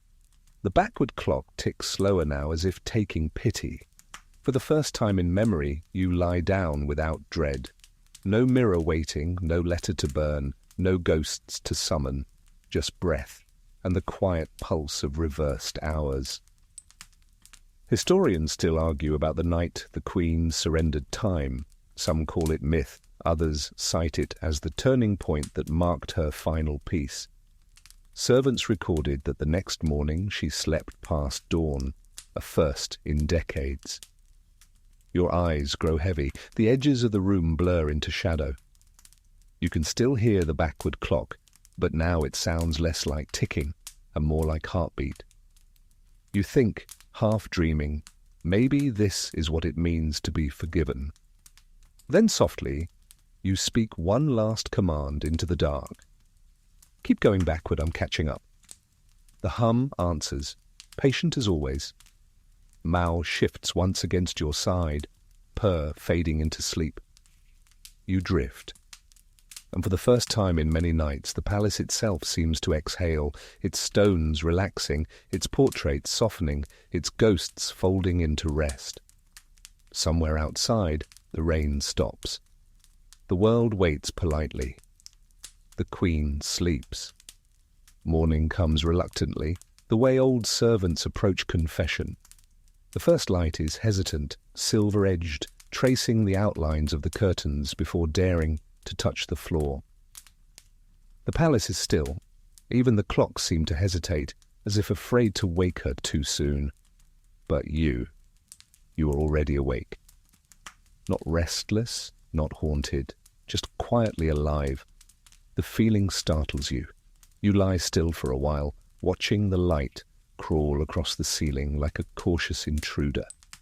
Mao stirs beside you, stretching luxuriously, a slow roll of spine and fur. He blinks once, then twice, and meows as if to say, "Finally, you made it through a night without company." You laugh softly.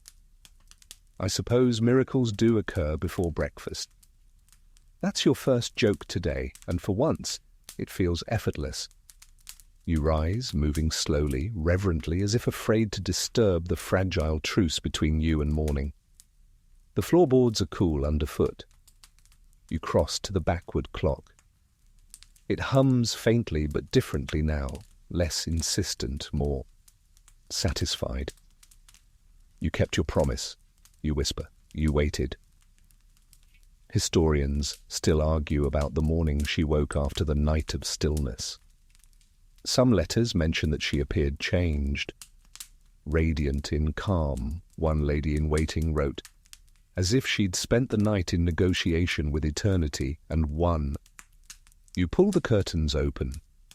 Sunlight floods in, sudden and golden, spilling across the bed, the desk, the pearl's open box. The pearl itself gleams fiercely, catching fire in the light, no longer pale, no longer modest. You lift it gently between your fingers. "So this is your true color," you murmur, gold disguised as grief. You laugh again, your second joke, warm and human. The city beyond your window is alive. Carts clatter, bells ring distantly. A milkman whistles. You can smell rain evaporating from stone, mingling with the faint scent of baked bread carried on the breeze. For the first time in years, the ordinary world feels reachable. You open the window. The air rushes in, cool and clean, brushing against your face like the touch of something forgiven. Mao jumps onto the sill, tail flicking with curiosity. "Careful," you tell him. "It's a long way down, and we've only just learned to enjoy being here." You stand there together for a long time, queen and cat, witnesses to a world that has kept moving without permission. Then you turn to the mirror. The woman in the reflection is not the same one who scolded her own image nights ago. Her eyes are clearer, her mouth relaxed, her skin catching sunlight instead of candlelight. She looks, dare you think it, alive? "Good morning," you tell her. Try not to ruin it. That's your third joke, though the smile that follows is anything but ironic. You begin your morning rituals, but lightly this time, less performance, more play. The cold water on your face feels honest. The brush through your hair feels like remembering yourself. The grey gown you choose again is deliberate. Neutrality made sacred. Historians still argue why she favoured grey in her final decade. Some claim it was mourning, others humility. But a marginal note in one of her letters reads, "Grey is what dawn wears when it forgives the night." When Eleanor enters with tea, she stops short. "You're awake," she blurts, then flushes crimson. "I mean, you're early, Mum." "Yes," you say, smiling gently. "I decided to compete with the sun." Eleanor blinks, unsure if it's a joke. "It is, and it lands perfectly." You sit by the window as she pours the tea. The steam curls upward, carrying the scent of bergamot and honey. You take the first sip slowly, closing your eyes. The warmth travels through you, spreading peace with quiet authority. "You should try this, Eleanor," you say. "It tastes like permission." "Permission for what, Mum?" "For anything you've been postponing." Eleanor doesn't answer, but her hands tremble slightly as she sets down the pot. You notice, of course, you always notice, but you say nothing. Kindness doesn't need applause. After breakfast, you write again. The words come easily, steady as breath. "I slept without ghosts." The backward clock still hums, but softer. "Time seems to have forgiven me my stubbornness. I suspect I have forgiven it too." You pause, pen hovering, then you add one final line. "The night taught me that peace is not the absence of noise. It is the moment you stop translating it." You fold the page and place it inside the glass box beside the pearl. One relic of the living to accompany all the relics of the lost. Mao hops down from the sill, landing gracefully beside your chair. You lift him, settling him into your lap. His fur is warm from the sun, his purr steady. "You know," you say softly, "if I were anyone else, I'd write that last night changed everything. But I think it only changed how I listen." Historians still argue what that meant. The shift from queen to philosopher, from insomnia to acceptance. Some say it was merely fatigue masquerading as enlightenment. Others call it her quiet rebirth. But those who read her later diaries know she had finally found stillness that didn't require surrender. You stroke Mao's fur once more and whisper, "Let's keep it simple today. No letters, no seances, no ghosts, just tea and sunlight." He blinks, slow and regal, as if giving permission. The backward clock hums faintly from across the room, still ticking backward, still faithful to its strange rhythm. But this time, you no longer wish to correct it. Instead, you raise your cup to it. To us, you say quietly.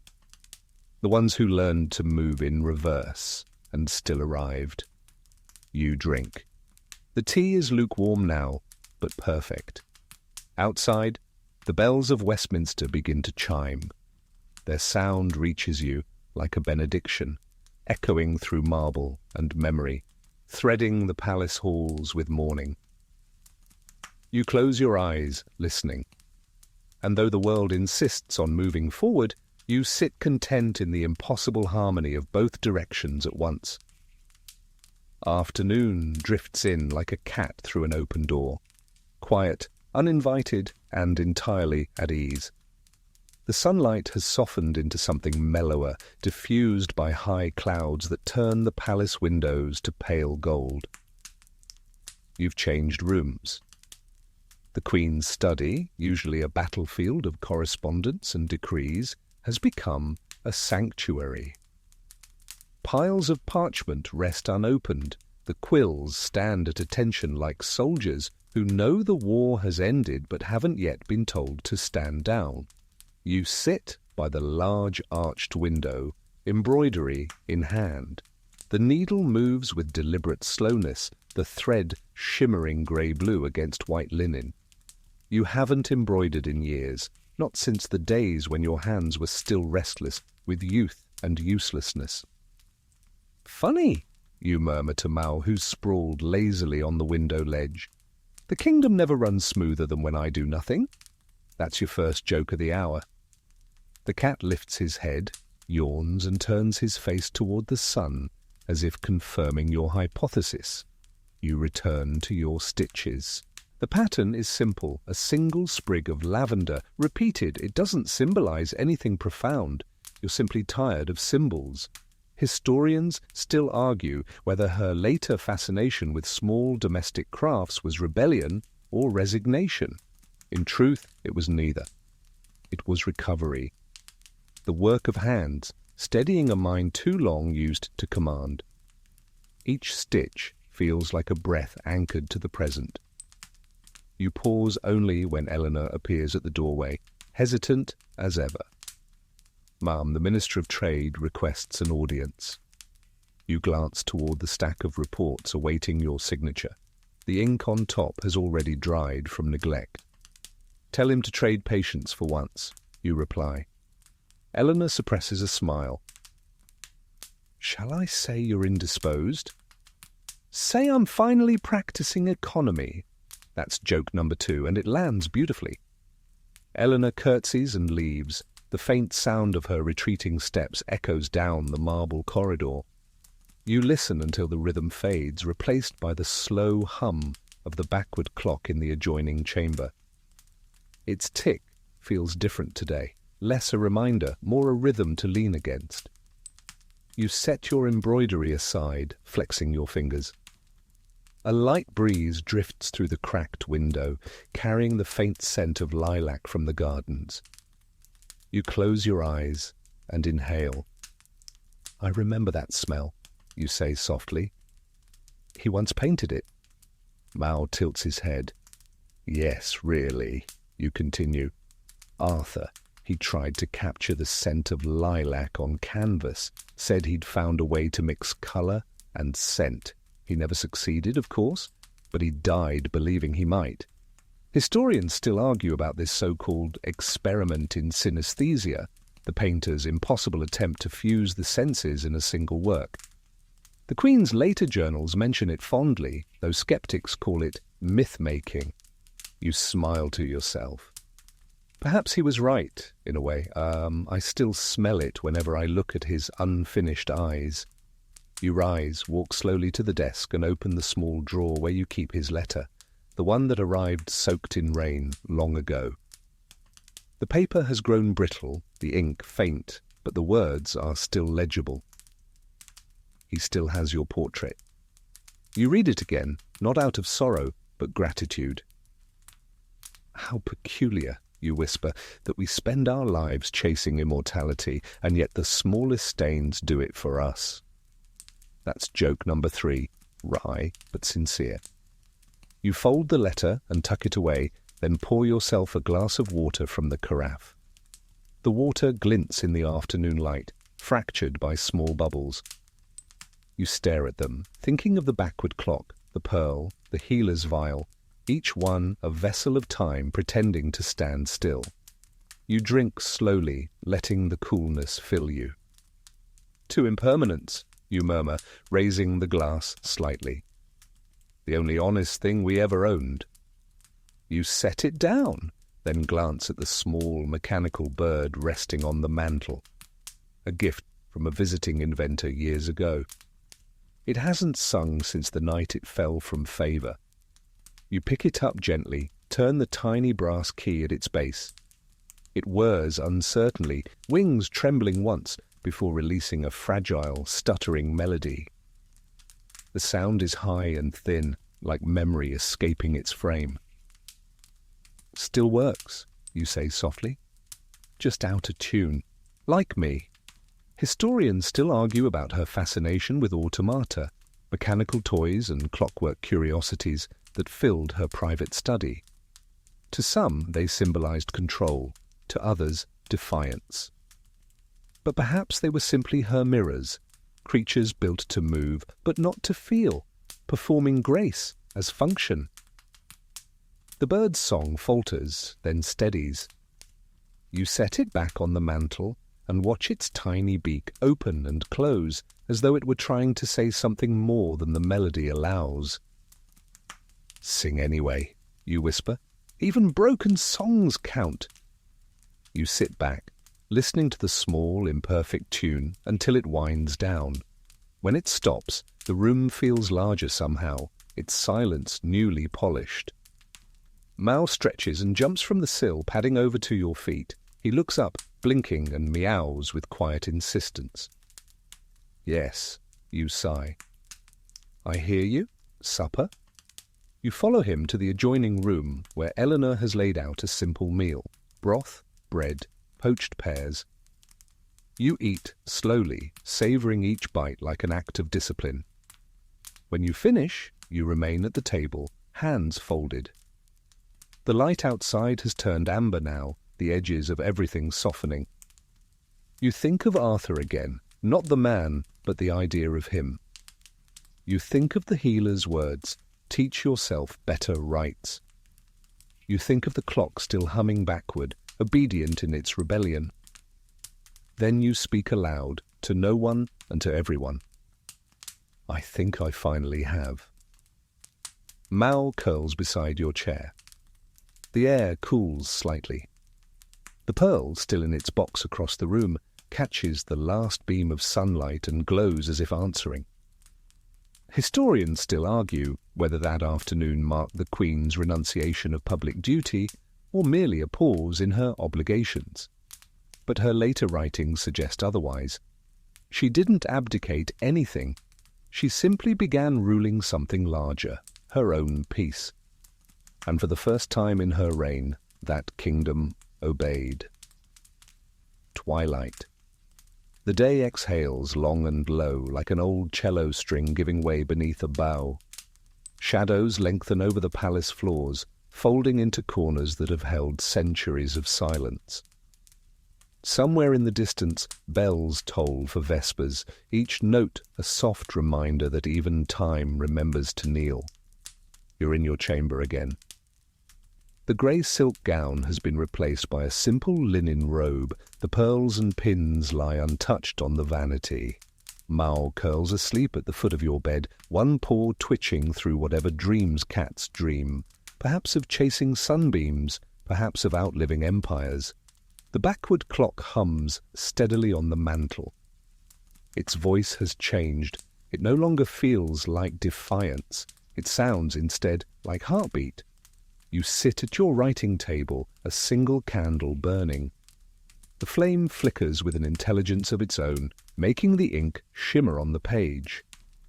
You've written much today, notes, fragments, observations, but now you are writing something different. Final, perhaps, though you would never call it that aloud. To whoever reads this, there will always be nights that do not end. You will think yourself cursed, chosen, or haunted. But all sleeplessness is a form of remembering. You pause, sip your tea, which has long since gone cold. When the world forgets your name, remind it gently. Not through monuments or crowns, those are noisy things, but through quiet persistence. Let your breath be the kingdom. Let your mercy be its law. You stop again, tapping the quill against the desk. The sound sinks to the backward ticking of the clock. Historians still argue whether this document existed, what they later called the Nocturne Letter. No trace of it survives, yet nearly every biography swears she wrote something that evening, a summation of her private philosophy. Some claim it was destroyed by her own hand, others that it was hidden in the lining of her writing desk, alongside the unfinished portrait's sketch.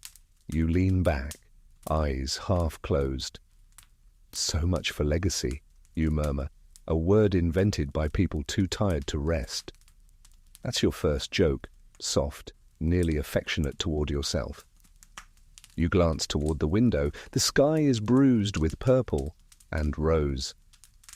The first stars have begun to appear, timidly, as if uncertain whether the Queen allows competition. Look at them, you whisper to Mouse, who doesn't stir. Still reporting for duty after all this time. Second joke, whispered through a smile.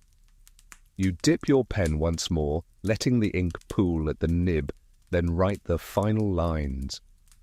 If I am remembered at all, let it be for the hours no one saw, the hours I spent listening to clocks, to ghosts, to my own stubborn heart. It spoke, in the end, the only language worth learning. Stillness. You sign it not with your name, but with a single, deliberate dot of ink. A point. The smallest possible mark and the most permanent. You blot the paper carefully, fold it, and place it inside the glass box beside the pearl. The two glint together, word and silence, matter and memory. You blow out the candle. The room dims to a low golden haze. The backward clock hums louder now, as if savouring its final task. You listen to it, leaning back in your chair, and for a moment you let your head rest against the wood. I understand you, you tell the clock. You don't run backward out of defiance. You do it out of mercy, for those of us who wish we'd done it differently. The clock answers, of course, in its way, one long, drawn-out tick, followed by another, slower still. Historians still argue about this clock too. Some claim it was merely symbolic, a decorative anomaly of reverse gearing. Others insist it was functional, crafted by a Swiss mechanic at her own request to remind her that time, like grief, can be studied but never mastered. After her death, the clock reportedly stopped, precisely at midnight. You rise and move toward the mirror. It no longer intimidates you. Your reflection greets you quietly, a familiar face softened by forgiveness. You tilt your head, studying it. So, you say, we've survived the night after all. That's your third joke, simple and victorious. You turn away and sit at the edge of the bed. Mao lifts his head, blinks at you, then stretches and curls closer. You stroke his back absently, fingers tracing the rhythm of his purr. Outside, the wind shifts, carrying the smell of rain and lilac through the slightly open window.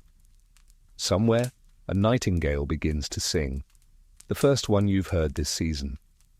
You smile. He's early, you whisper, or maybe we're late. You lie down, pulling the blanket up over your shoulders.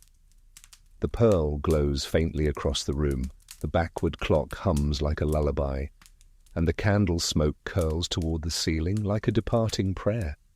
Historians still argue about the night she finally slept. Some claim she died quietly in her sleep that same year.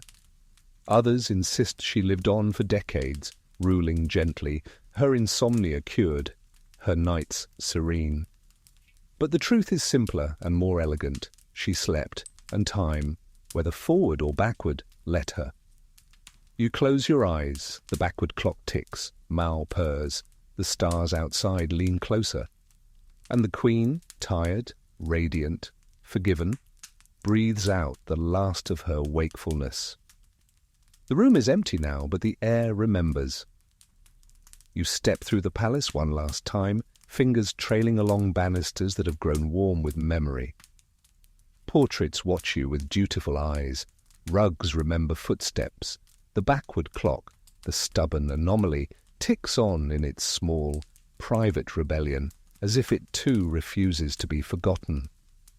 Long after crowns have been polished for the last time, and the echo of state carriages fades into history, rituals linger like incense. People talk about empires in terms of treaties and battles, but power, the soft, persistent thing, leaves traces in bedrooms, in perfume bottles, and in the quiet geometry of a dressing table. You stand where she once stood, and realize that the bedchamber is a map of a life. The pearl in its glass, the soot-marked urn, the page with the tiny dot of ink, the unfinished portrait leaning against canvas like a held breath. You run your fingers over the silver lock of the cabinet. The leather journals have yellowed, but the small formulas and marginal jokes remain. For grief, she once wrote in a cramped hand, use more lavender than ambition. It sounds like a joke until you remember how seriously she valued both. Mainstream history will tell you that Victorian queens set standards for public mourning and decorum. Queen Victoria herself famously wore black for 40 years after Prince Albert's death, reshaping court culture in a way that rippled across Europe. That was the public face, statutes, processions, dignified portraiture. The private face, baths at midnight, secret perfumes, letters burned in a brass urn, was another thing entirely.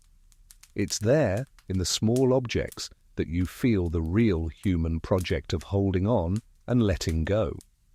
Yet the palace keeps a sense of mischief. Tucked behind a drawer, you find a handwritten recipe for a face sachet containing orris root, crushed pearls, and a pinch of something labelled only A. The note beside it reads in looping script, use sparingly, vanity recommended at parties, not revolutions. A quirky survival tip from a woman who balanced duty on a pinhead. You go down the servants' stair where the wood remembers the rhythm of midnight footfalls. The housekeeper meets you on the landing, a woman who has been cataloguing these artifacts for decades. She smiles, and in her smile there's the kind of continuity that bureaucracy can't justify. A lineage of memory kept by hands that outlive crowns. She says without preface, they'll want to see the pearl. She knows the tourists will come, the historians will come, and the amateur romantics too. Everyone wants the tidy story, proof in glass and plaque, a narrative you can photograph and pin to a map. You know better. You know the messy truth. Ritual is adhesive. Leave the urn, you ask. And the clock. The urn always stays, she answers. The clock is a curiosity. People want to wind it. She shakes her head. Not everything is a museum exhibit. Historians still argue whether such relics are evidence of truth or theatre, whether these nightly rituals were deep acts of survival or deliberate performances designed to control gossip. Some scholars read every self-portrait and every burned letter as resistance. Others see them as compulsions of image management, the domestic machinery of monarchy. The contradictions pile up like silk in a drawer. You open the portfolio with the portrait. The unfinished eyes look back at you, astonishingly alive, arresting in their failure to be finished. You remember how she once said half-mockingly that imperfect things keep a person honest. Maybe that's why she refused completion. The lifelike gap forced anyone who looked to imagine what was missing. It's an act of generosity disguised as stubbornness. Quirky facts appear like marginalia. The Queen's cat once toppled a small tin and spattered arsenic into a basin, prompting a hurried relabeling of complexion wafers in the apothecary ledger, a scandal written later as an embarrassed footnote, and a smirk. You can imagine the scene, physicians tut-tutting while someone mopped chemically enhanced bubbles with a sigh, and a sigh's companion laugh. The story lives because humans improvise. Always. You run a finger along the page that lists her night prescriptions. Laudanum is there because laudanum was the era's polite anesthetic. And then more surprising entries, a tincture labelled moon water, likely distilled nonsense or perhaps sea spray and rhetoric, and a note that reads, "One night, save a pearl." You smile. Even in their most private notations, they mixed logic and longing. People will come with clipboards and cameras. They'll ask what it felt like to stare at one's face by candlelight, to count brushstrokes like prayers, to hand letters to a burning flame. The answers they want are simple: scandal, secrecy, sex. But the truth is softer and perhaps more honest. These rituals were small economies of care. A monarch's life is a ledger of obligations. The bedchamber is where one balances the books for the self. Historians still argue whether the domestic rituals of power shaped policy or simply soothed it. Did the Queen's private sorrow affect treaties? Did her midnight moods nudge an envoy's hand? Some diplomatics say no. Those who study court culture say yes. Moods have consequences. If a ruler dreams in a certain way, the palace follows suit. You set the portfolio down carefully and walk toward the window. Outside, modern traffic hums a distant, inevitable score. Times have changed, but human habits endure. People still wash their faces before bed, albeit with fewer mortars and more marketing. They still hide letters. They still perfume the night. The tools shift. The craving does not. You close the room gently and leave the pearl where it shines. Let tourists whisper and scholars take notes. Let the cat's cushion remain indented, the urn dark and patient. These things are useful reminders that even power becomes private. You pause on the staircase, feeling the weight of it all. Duty worn softly, grief practiced like a domestic art. You think of the backward clock and how it ticked for nothing more than the comfort of a single woman in a vast house. In the end, perhaps the truest act of rule was learning to live within one's own nighttime, to hold ritual not as theatre, but as shelter. Here's the last crack of humour before the curtains fall. A tourist once asked if the pearl was a fake. The housekeeper answered without missing a beat, "Of course. What good would a real souvenir make?"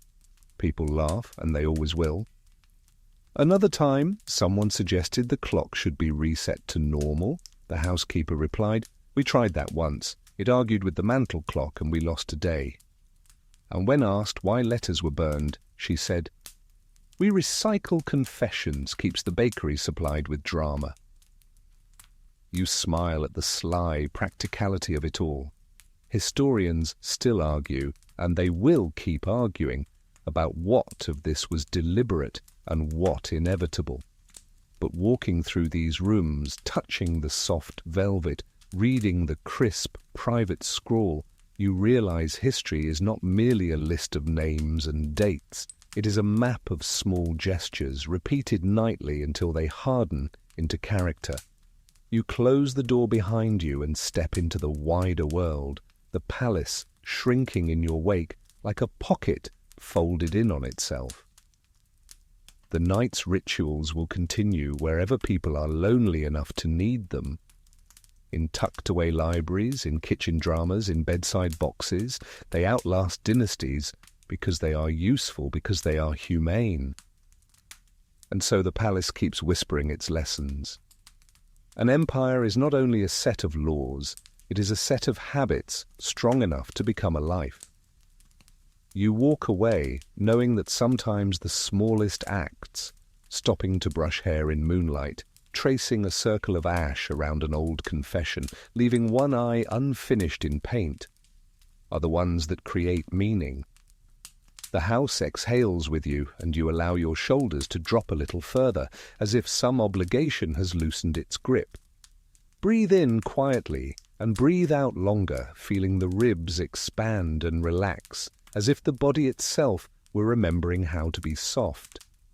Picture the candlelight in that chamber dimming, the flame bowing politely into smoke. Listen for the backward clock, a small, private heartbeat that chooses compassion over calculation. Its sound is tiny and steady, a lullaby rewired to comfort the wakeful. The scent of lavender lingers in the air, unobtrusive and familiar, folding memory into scent the way a book folds a page. Think of each tiny ritual now as a stitch: the milk-soaked bath, the careful brushing, the folded letter placed beside a pearl. They were not grand pronouncements, but acts of tending, a habit turned into shelter. Allow this image to settle. Quiet hands binding hours into something bearable. Count slowly, 1 to 10, with each number lengthening your exhale. Feel the jaw soften, the forehead relax, the shoulders uncurl. Let your thoughts become thin and slow, like breath passing over a warm cup. If a stray worry comes, observe it without clutching. Watch it go like a cloud that refuses to be persuaded. Imagine the palace hushed to a warm murmur, a cat's purr, the whisper of linen, the distant turning of gears. Tiny things that do not demand responses, only presence. These are the intimate echoes history seldom records, and they are enough. Now fold your hands across your chest, or rest them at your sides, whichever feels kinder, and let your breathing be the longest sound in the room. The night will do its work. Let it. Let the hush hold you, gentle and patient. Good night, sweet dreams, and rest well.